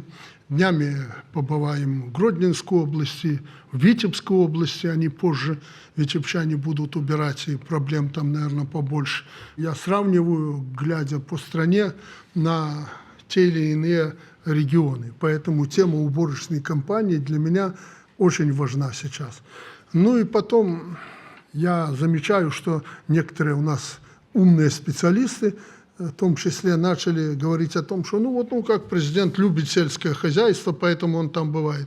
Знаете, я действительно сельское хозяйство люблю, но промышленность не меньше, особенно вот это направление, потому что, как и у вас, у каждого моя жизнь начинается каждый день с этого телевизора и заканчивается, компьютерами и прочими гаджетами я не балуюсь, но мои помощники и другие, пресс-секретарь, они используют их для того, чтобы меня проинформировать о том, что происходит в мире. Поэтому будет жить промышленность, будет жить страна. От промышленности мы имеем основные наши результаты, а сельское хозяйство – это не просто сельское. Я уже как-то говорил, что меня больше волнует деревня. Нам надо сохранить деревню, потому что без деревни нет страны. Согласны кто-то со мной или нет, но я так считаю, и нам для того, чтобы сохранить деревню, должна быть у людей работа. Деревня – это люди, а для того, чтобы сохранить деревню и людей, нужна работа. А это, прежде всего, сельское хозяйство. Хотя в сельхозрайонах мы немало сделали в области промышленности, и вот эта тема «Один район, один проект», она к 30 году программа эта будет завершена, и мы в каждом районе, где только возможно, создадим новые рабочие места, хотя это уже сегодня не так актуально, но новое перспективное производство у нас будут. Поэтому первый вопрос – это уборка хлебов. Я уже высказал свое мнение, что молодцы, брестчане, как всегда, неплохо работают. И при нынешнем губернаторе Петр Александрович неплохо, но не восхитительно. Есть куда двигаться. Честно я сказал, я ожидал большего. Уборка только началась. Я думаю, что к концу уборки подтянетесь, потому что хлебные места и районы еще у вас 5-ю часть только убрали хлебов. Это там восточные районы Брестской области. Поэтому есть над чем работать. И на что я очень рассчитывал. Порядок и дисциплина. Никто не захотел служить в армии. В Бресте никто не захотел. Никто. Все работают на своих местах. Потому что ты очень мягкий человек, мало требуешь. Все умеем делать. Главный вопрос – дисциплина. Даже Прытко умеет делать светодиодные лампочки. Притом понимает эти процессы от А до Я. Все понимает, но не все еще сделано. Я не говорю, что делает, сделано. Тоже принято решение, чем мы можем помочь, если ему это надо. Мы оценили сегодня ситуацию на Брестском электроламповом заводе. Почему Брестский, еще раз хочу повторить, электроламповый? Ну, вроде небольшое предприятие, там 200 с лишним человек и так далее. Можно было бы президенту ехать куда-то, как мне и специалисты говорили, на более серьезное предприятие. Я посещаю это предприятие, потому что оно плохо работать не может. И хорошо, что Прядко его взял под свое крыло и видит эту перспективу. Без лампочки, без освещения никуда. Ни в доме, ни на улице, ни в автомобиле, ну нигде. Поэтому это предприятие, кто бы здесь ни был президентом, губернатором, оно должно развиваться. Потому что этот продукт, как хлеб, крайне необходим. Светодиодная лампочка, она перспективна.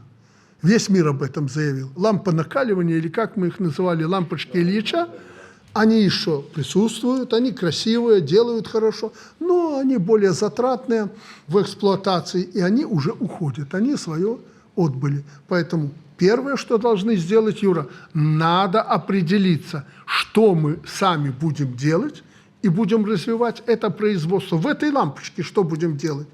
А что мы не будем делать, не должны и не сделаем, потому что у нас столько денег нет. Ну и их миллиарды, как тут Петр Александрович производит в Китае, в других странах, придется покупать. Придется. Ну хотелось бы, чтобы было свое, потому что импорт стоит 60%, а может быть и больше от этой лампочки светодиодной. Поэтому определитесь. Если надо какую-то там игрушку еще делать, запчасть комплектующую, значит, вы скажите, будем определять этот проект и так далее. Хотя вы, насколько я знаю, на электроламповом заводе ведете модернизацию. И мы ее увидели. Опять же, если нужна небольшая там какая-то копейка для этого, кредиты, приемлемые кредиты, это касается всех проектов, мы вас прокредитуем. Но под условие, сегодня вы деньги взяли, завтра вы их вернули. Положение на предприятии, как говорят специалисты, при всех ваших докладах сложное. Но я не в шутку сказал, это курорт. Это не молочно-товарный комплекс, Дмитрий Николаевич, это даже не рыбное хозяйство, которое мне очень понравилось вот на юго-востоке. Это курорт. Для директора прийти сюда отдыхать, если ты специалист и хочешь работать. Это чудо. Все аккуратненько, все сделано. Понятно, что Петр Александрович с Юрием тут старались к приезду президента, но, значит, это еще курорт в квадрате. Поэтому с директора должен быть и спрос. Неважно, 3 месяца он работает, 3-й он человек здесь или какой-то. Результат должен быть. С кем вы это будете делать, ваше дело. Поэтому, говоря о сложности предприятия, я говорю о стабильности. Не хочу называть цифры, они уже были перечислены, недостатки. Главное, что складские запасы выросли. Ну, боюсь, что Юрий тут немножко так это не точно выразился. Он говорит, что у нас на складе выросли запасы, но это под какой-то заказ. Я, честно говоря, с недоверием к этому отнесся, но не буду спорить, я не проверял.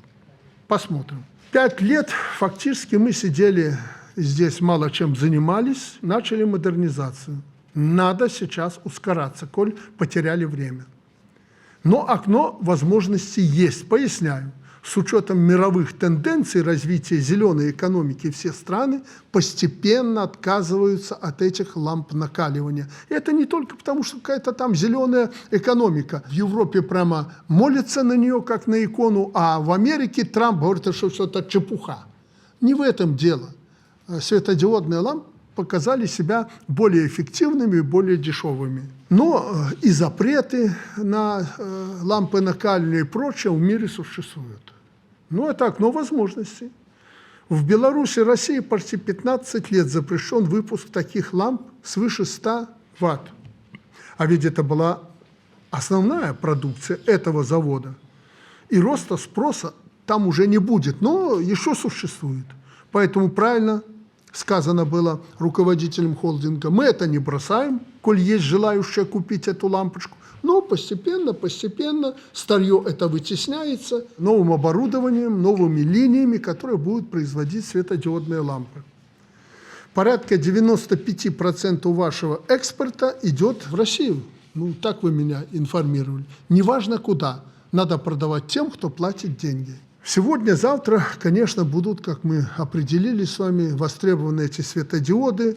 Рынок огромен, конкуренция высокая, но мы же не на голом месте, как в Африке, создаем это все. Мы же это умеем делать, у нас есть люди, компетенции. Самое главное – знать, что делать. И знать, если у нас нет оборудования, где его купить. Небольшие, повторяю, деньги, мы вам окажем эту поддержку. Можем ли мы конкурировать? Можем. Кадры и компетенции есть. Поэтому надо делать то, что мы можем. И стараться хоть на копеечку где-то производить то, что мы можем производить, не закупая по импорту. Потому локализация должна быть нормальная. Наше производство, и надо стремиться к высокому проценту локализации нашей продукции. В качестве, может быть, временной меры, это и нормально, но нельзя забывать про профиль завода. Это электролампы. А то, что мы делаем для горизонта там и прочее, это хорошо. Но электролампочки, главное, это цель и задача этого предприятия. Более того, сейчас сложилась выгодная экономическая ситуация. При должном подходе мы можем спокойно конкурировать со всеми. Нюансы вы эти знаете. Надо только выполнить, к примеру, следующие условия. Во-первых, закончить модернизацию. Второе, создать взаимовыгодную промышленную кооперацию в регионе и в стране. Кооперироваться надо, искать экономику в каждой детали лампочки, о чем я уже говорил. Третье. Постепенно увеличивать локализацию. Для этого товара стоимость транспортировки комплектующих иногда выше стоимости самой детали. Поэтому и это нас толкает к тому, чтобы мы занимались локализацией. Четвертое. Не допускать на наш рынок, мы об этом много говорили, некачественный товар. Как мне докладывают, имеют факты, когда под видом 9-ваттной, например, лампочки потребителю продают 6-7-ваттную. Еще раз повторяю публично, если это обнаружили, а наши производители, тот же Прытко, директор этого завода, они же это сразу видят и понимают. Информация соответствующим органам, на завтра должно быть решение.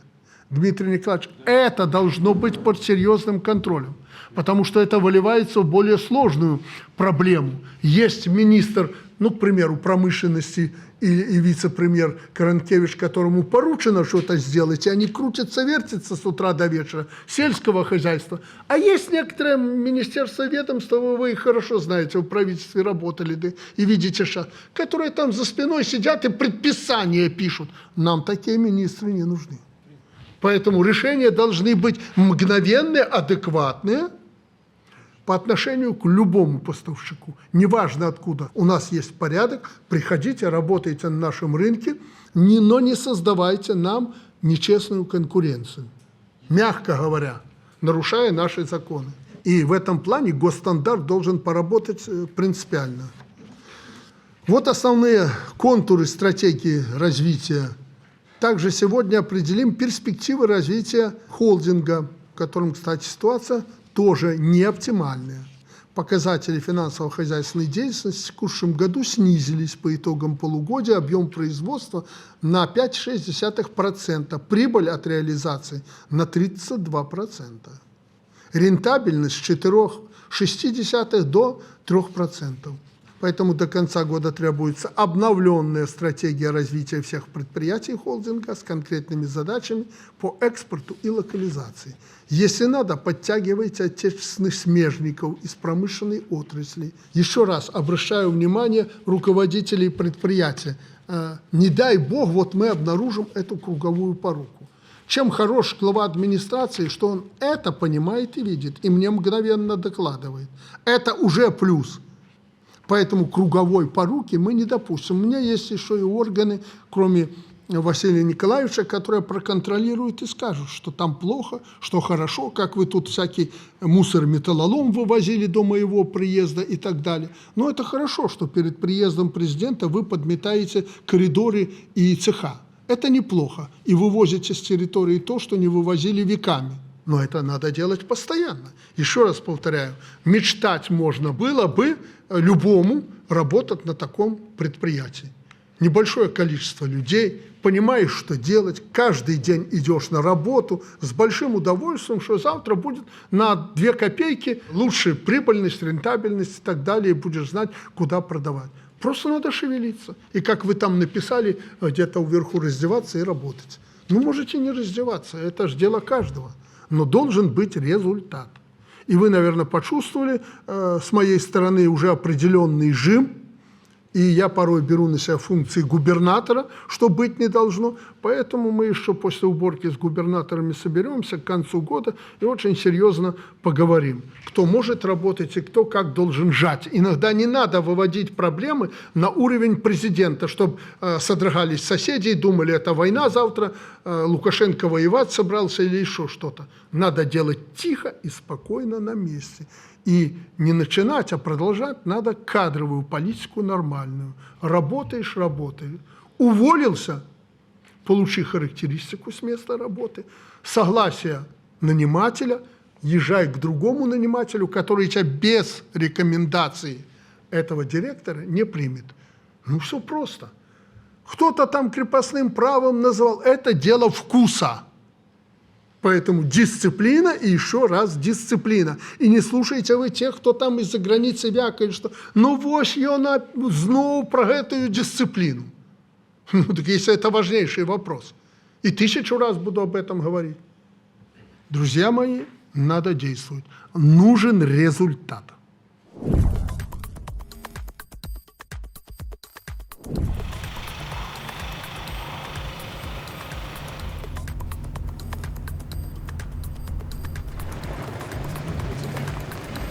Ну, что вы скажете по этой чудо-технике? Работает. То есть впечатления никакого? Хорошее впечатление. Он соответствует импортному образцу? Да. Я бы сказала, даже эффективность быстрее работает. То есть быстрее набивает рулон. Ну, и плотность рулона хорошая. Еще раз подчеркиваю, вот я сверху уж вижу все. Правда, Петр Александрович говорил, что он тоже полетал, посмотрел. Что впечатляет везде. Уборка идет вроде неплохо, как погода. Ну, молодцы, стараются крестьяне. Кругом солома. Кругом.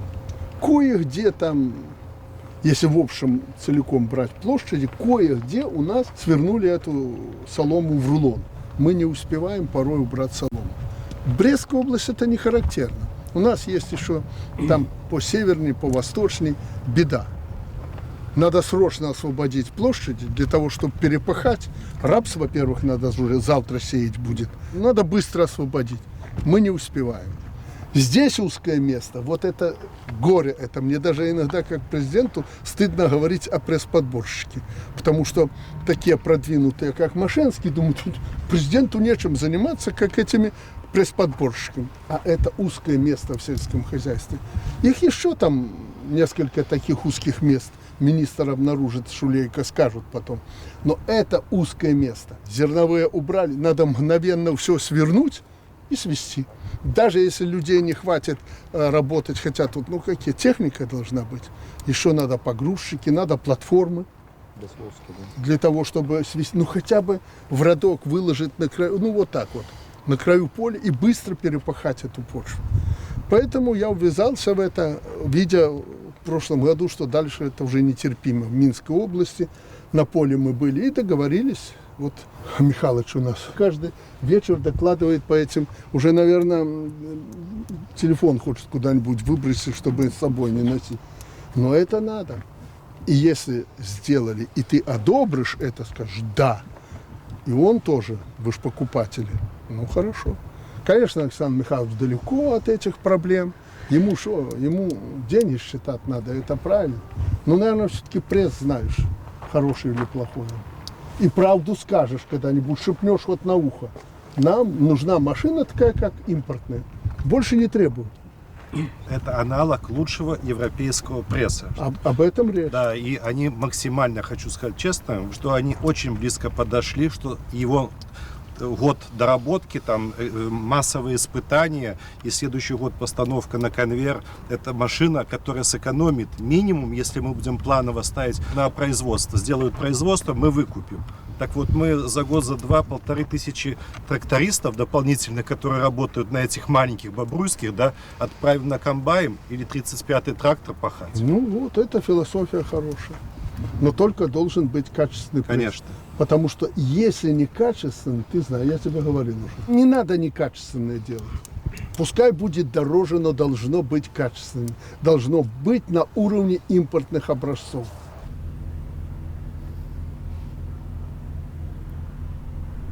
Это вот то, что... То, что они создали, то, что было ваше поручение, я начинал, Виктор Михайлович заканчивал, вот сегодня два образца То есть находятся это на не поле. твое, это их. Мой да? альтернативный, маленький, но такой. Ну что? По вашему Получается? поручению... Все импортное, я так вижу. Нет. Здесь локализация 81,7%. Вот на этом. Именно на этом прессе. Ну вот это все импорт. Все механизмы, что касается приводные, это отечественные. Система смазки, да, это импортная. Система внесения консерванта, это наша белорусская отечественная биома. Мы Серьезно? Да, это Дозаторы, все. да, это наша машина. То есть уникальность этой машины, в первую очередь, мы ее сделали за 6 месяцев, благодаря тесному сотрудничеству. Я это знаю. Это каждый вечер я получаю доклад, твой доклад через вице-премьера. Да, и мы сделали комбинированный пресс. Здесь сделано максимально для удобства механизатора. Я это вижу. Автоматическая, скажем, система смазки цепей.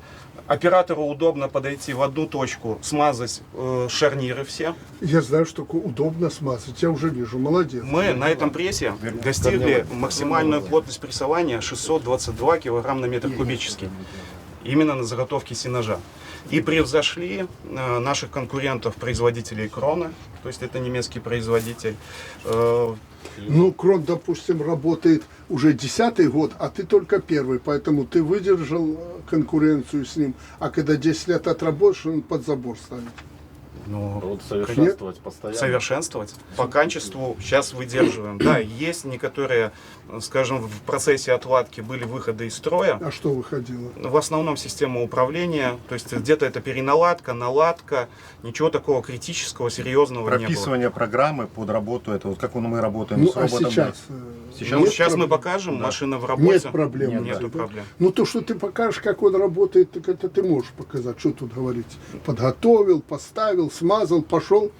А как он вообще работает? До конца года задача стоит максимально его загрузить и испытать, чтобы у нас все эти... Выдержит он?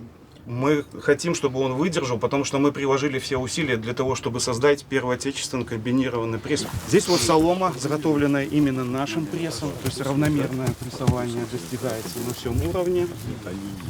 Диаметр 1,5, масса 300 килограмм. Здесь настоящая 300 килограмм массы, поднять его. Ну и это вот от кроновского пресса, крон солома, металлист при диаметре 1,5, 200 килограмм. Вот то здесь, есть у вас плотность здесь да, выше? 1,5 раза. Ну, пойдем посмотрим, как он работает.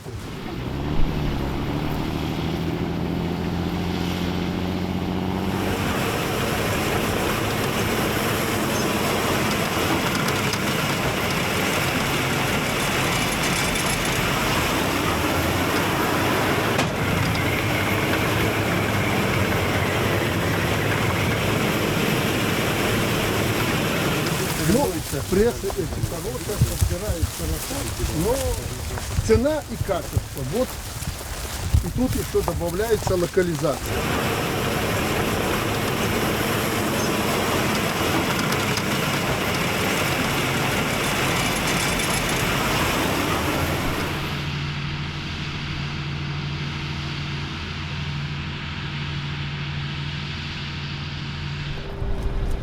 Смотрите, это все площадки, которые мы выкупили и потом, видите, поделали специализацию в первую очередь, привезли новые технологии, построили торговые дома, создали торговые сети, ну, вошли в торговые сети.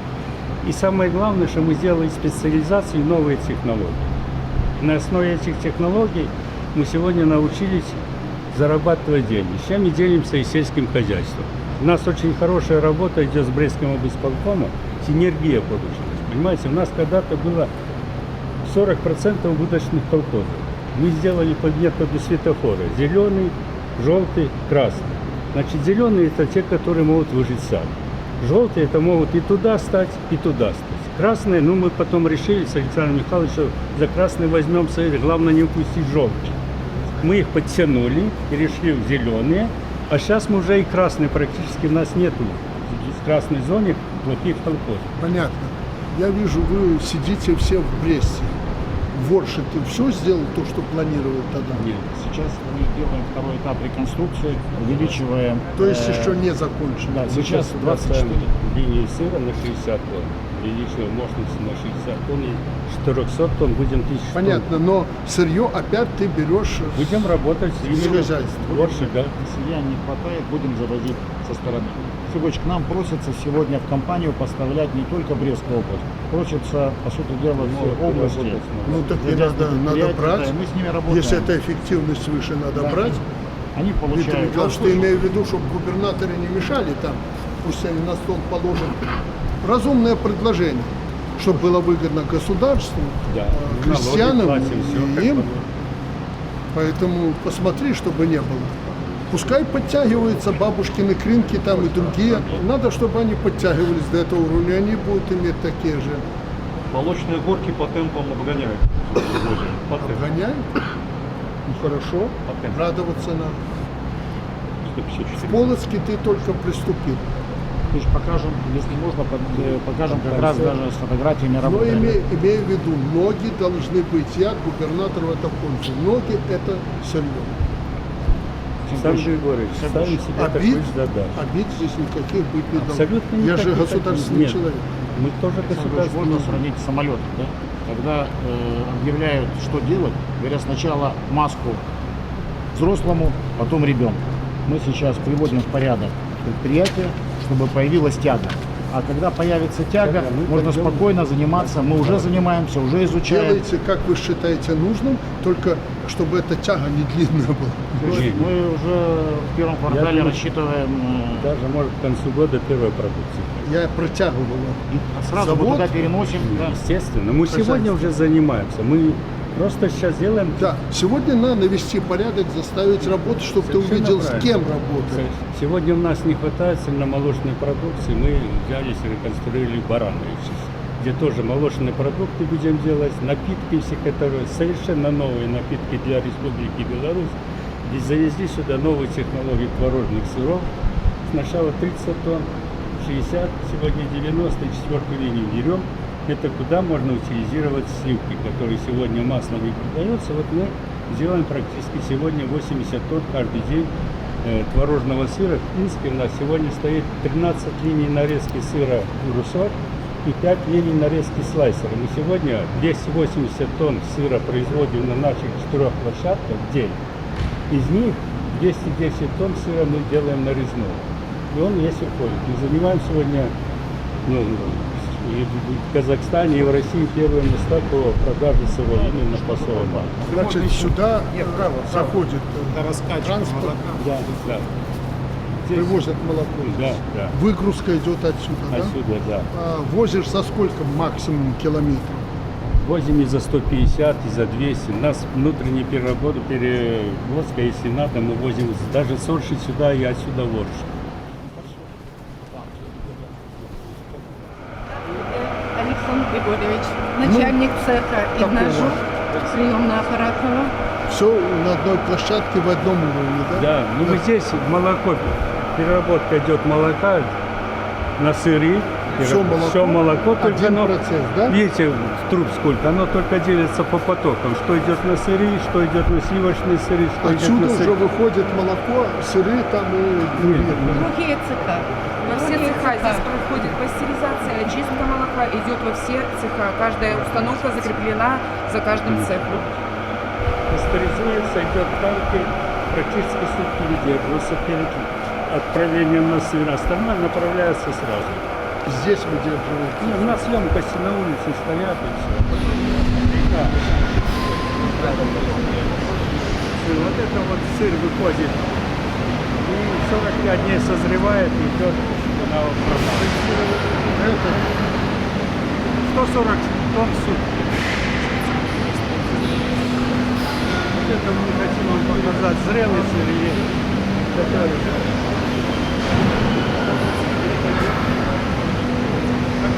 Это теперь тоже молочный. Вот, Александр Григорьевич, это вот самый крупный цех, можно так сказать, сегодня на постсоветском У пространстве. тебя самый крупный, да? Добрый день, уважаемый Александр Григорьевич. Я начальник цеха сухих молочных продуктов. Сухих молочных продуктов, да. И что ты сушишь, Мы кроме сушим, сыворотки? мы сыворотку сейчас мы сушим крайне редко, потому что мы пошли глубоко в переработку сыворотки.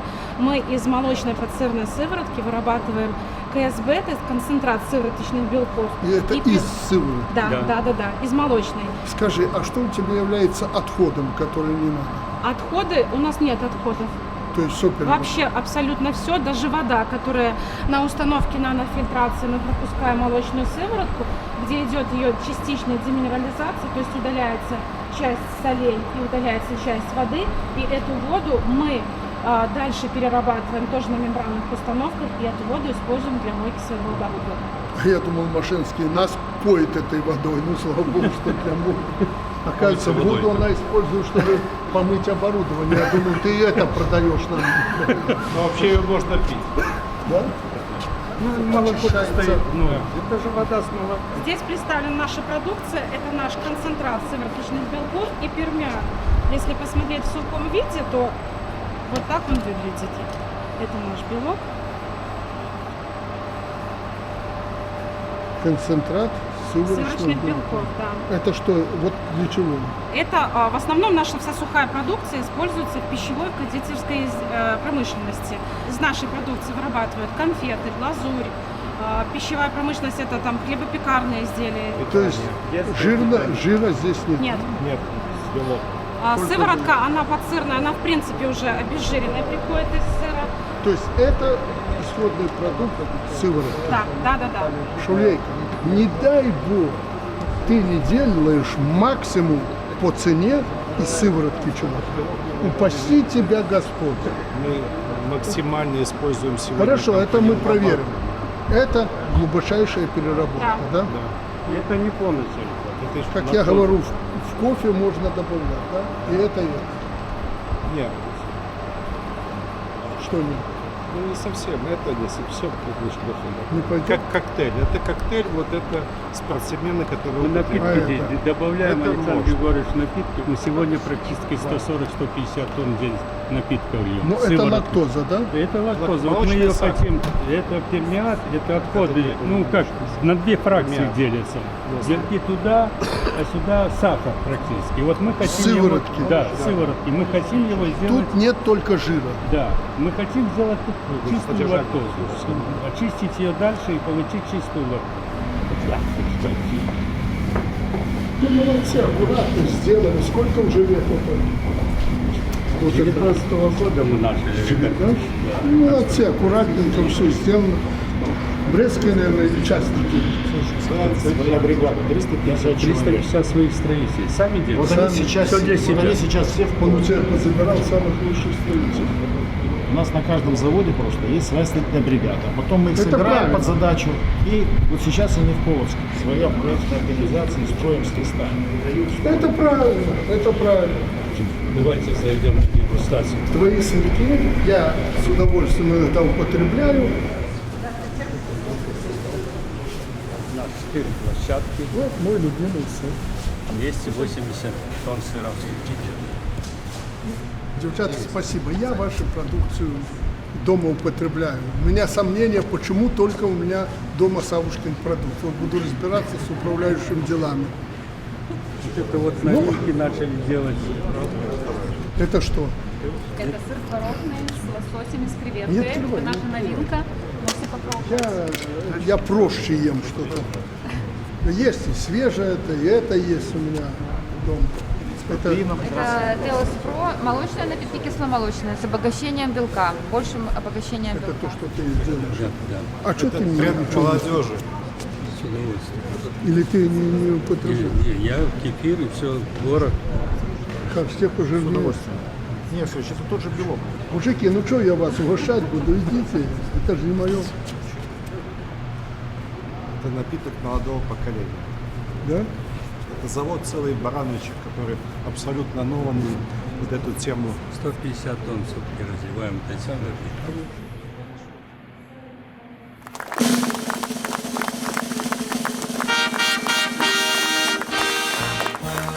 Добрый день, прошу вас, присаживайтесь.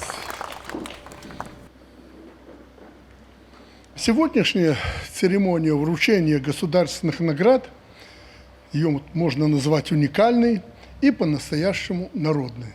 Я впервые такого уровня государственную награду вручаю не во Дворце независимости, а в трудовом коллективе. Но я не ожидал, что такая будет жара, но если очень жарко, то не я виноват, а губернатор Петр Александрович Пархомчик, который просил: дайте мне солнце.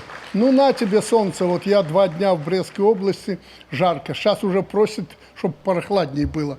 Я говорю, подожди, я еще не созвонился. Одна из крупнейших молочных компаний не только Брестщины, но и всей нашей страны, Савушкин продукт, удостоена ордена Трудовой славы. Редкий случай.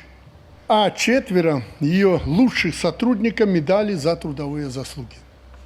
Эти награды – признание заслуг каждого из 50 тысяч тружеников всех ваших производственных компаний, сельскохозяйственных предприятий, филиалов, торговых домов, от Бреста до Москвы, Алматы и даже географически далекого китайского Даляня. Во многом благодаря вам натуральное, полезное, вкусное белорусское молоко, сыры, масло, йогурты, мороженое любят взрослые, дети десятков стран мира. И все то, что мы производим в Беларуси, прежде всего вы, этого мало. Спрос колоссальный, он будет расти, потому что растет население планеты. По другим причинам продуктов мало получают, продовольствия меньше. Поэтому спрос будет только увеличиваться, я об этом скажу. А Беларуси идет слава, как о стране зеленых лесов, голубых озер, бескрайных зерновых, картофельных, льняных, рапсовых, гречишных полей и молочных рек. Все это национальное богатство создано руками наших трудолюбивых людей, ну, примерно таких, как вы. После масштабной модернизации производственная площадка здесь, в Березе, стала крупнейшей в стране по выпуску сыров. Вы также активно растете в других регионах, и что очень отрадно, и я благодарен вам за это, Орше, Полоцке. Мы будем вас поддерживать и помогать. Сейчас в это сложно поверить, но в начале тысячелетия Беларусь ежегодно производила чуть больше 2,5 миллиона тонн молока при среднегодовом удое от коровы около 2000 килограмм. 2154 килограмма, если точно. 2000, ну как сейчас от хорошей козы. Правда, с учетом личных подворий молока было побольше, чуть больше 4 миллионов тонн. Хватало только-только, чтобы прокормить себя. Какой там экспорт? Но в стремлении к результату и тогда, и сейчас мы смогли проявить знаменитое белорусское терпение, упорство, рачительность. Каждый рубль считали, каждый литр сырья берегли.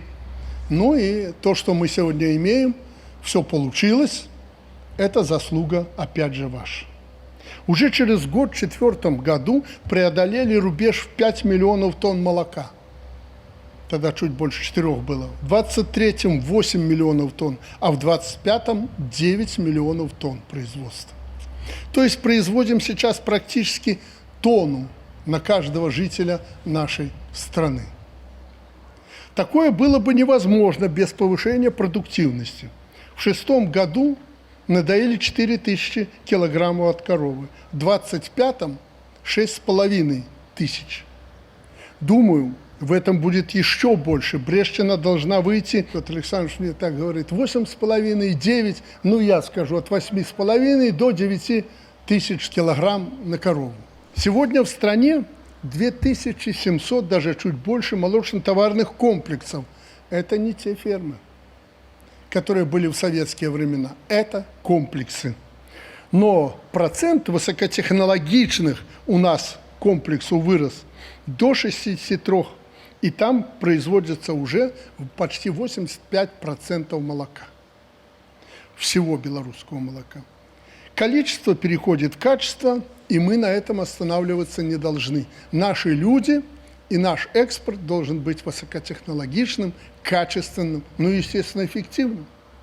Если в пятом хорошим результатом считался в 2005 году экспорт сельхозпродукции 1 400 000 000, то в 2025 мы поставляли в 117 стран и получили более 10 миллиардов долларов выручки. Если точно, 10 миллиардов 100 миллионов. Из них 4 миллиарда за молоко. Переработали, продали более 5,5 миллиона тонн. Недаром Беларусь десятки мировых молочных экспортеров с небольшой экономикой, как ученые говорят. Но надо больше, несмотря на жесточайшую конкуренцию, спрос на продукты питания огромен. Этот потенциал нельзя упустить, и мы, инвестируя в те или иные направления, молоку уделяем серьезное внимание. Дорогие друзья, сегодня я с гордостью говорю, что наши достижения не вершина. Это новая точка отсчета дальнейших планов. И мы обязательно эти планы должны выполнить. В противном случае, зачем мы их составляем? Но какие бы цели мы перед собой не ставили, какие бы современные технологии и роботизированные системы не внедряли, основу любого успеха – это вы.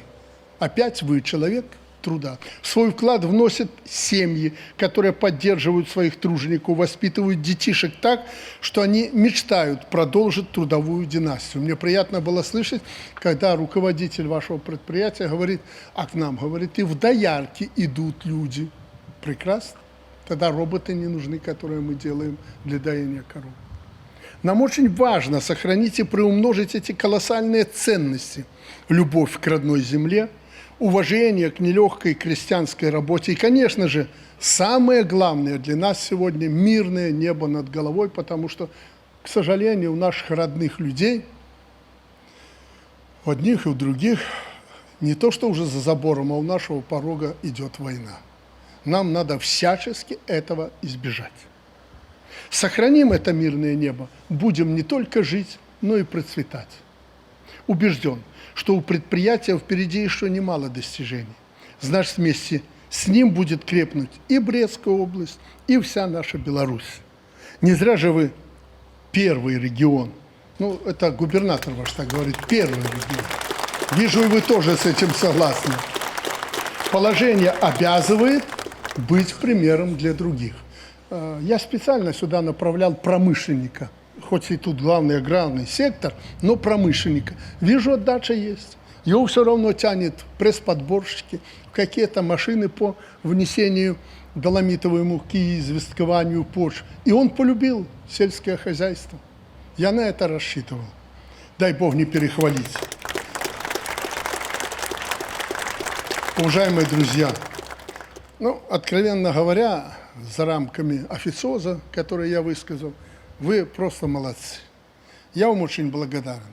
Я понимаю, что и вы зарабатываете что-то, и хозяева, создатели всего этого, частное предприятие. Это свидетельство того, что я с уважением отношусь к частным предпринимателям и будем их поддерживать. Но нужен результат. И как я им просто и откровенно говорю, мужики, вот и вашим сегодня говорю, надо делиться. Не со мной. Надо делиться с теми, кто с вами рядом работает, кто на вас работает. Потому что вот эти сыры и та продукцию, которую вы создаете, это плод ума, опыта и устремлений специалистов. Без денег, без специалистов этого бы не было. Кроме всего прочего, в это вкладывает труд обычный, простой человек. От крестьянина до вашего рабочего на этом предприятии. Поэтому надо делиться с людьми. Надо, чтобы люди свое всегда получали. Но это будет тогда, когда будет результат.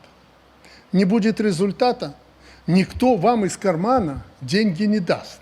Поэтому живите дружно, цените своих специалистов, цените тех, кто вкладывает деньги в это предприятие, цените тех, кто своими руками создает славу не только этому предприятию, не только Брестской области, и не столько им, сколько нашей стране, нашей Беларуси.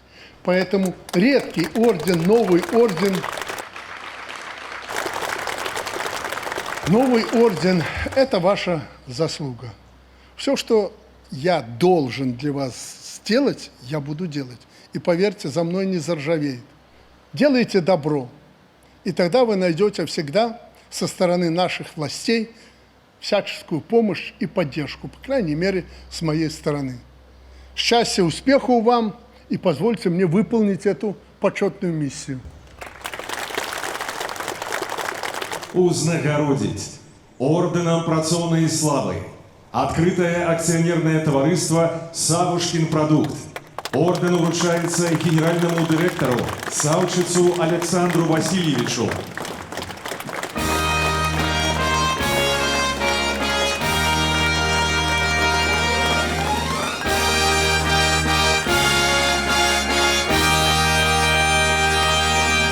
Узнагародить медалем за працоўныя заслуги работников открытого акционерного товариства «Савушкин продукт».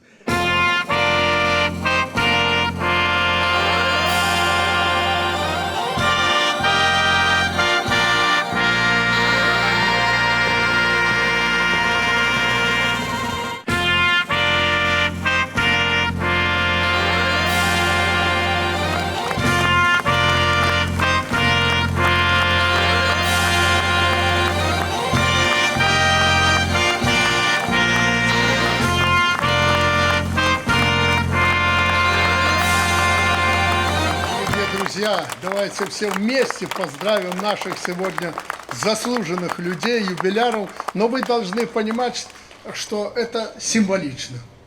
Это символично. В том плане, что каждый из вас сегодня, получивший этот орден славы, заслуживает этой высочайшей награды. Это не для лести сказано, чтобы вы понимали ценность этого ордена. Спасибо вам огромное. Здоровья вам, успехов. Ну, если будут небольшие проблемы, обращайтесь. Будем помогать. Спасибо. Слово предоставляется Савчицу Александру Васильевичу. Уважаемый Александр Григорьевич, разрешите мне от нашего маленького 11-тысячного коллектива выразить вам огромную благодарность за признание наших заслуг и за теплые слова, сказанные в адрес нашего коллектива. Мы, когда с вами шли, вы говорили, что самая большая заслуга Савушкина продукта – это люди. На самом деле так. Александр Григорьевич, у нас нету случайных людей. У нас здесь работают люди, знающие свое дело, любящие Родину и отданные труду с утра до вечера. Мы работаем 24 часа в сутки, 365 дней в году без перерыва. Вы когда-то на одном из выступлений сказали, что корова – это кормилица народа. Мы вас полностью поддерживаем и на самом деле говорим: сказано, сделано. Я хочу вам дар, ваше распоряжение было в каждой области. Вот мы хотим, чтобы вы вот эту приняли у нас дар, эту корову. Мы в нее вложили все. И красоту, и теплоту. Красавица. Ну, на Савушкина продукт похоже корову. Во Дворец Независимости поместим. Там у нас есть зубр пархомчика, а с другой стороны корова будет. Обещаю. И ты немножко, Саша, не совсем точно сказал. Я почему преклоняюсь перед этим животным? Не потому, что мать была дояркой, что я умею доить коровы и прочее. Ценю, люблю их, и у самого небольшая ферма сейчас есть. Это героиня. Спасибо за этот подарок. Обещаю, что будет на самом видном месте. Когда приедешь во Дворец Независимости, в Минске будешь, я покажу тебе. Спасибо. Спасибо.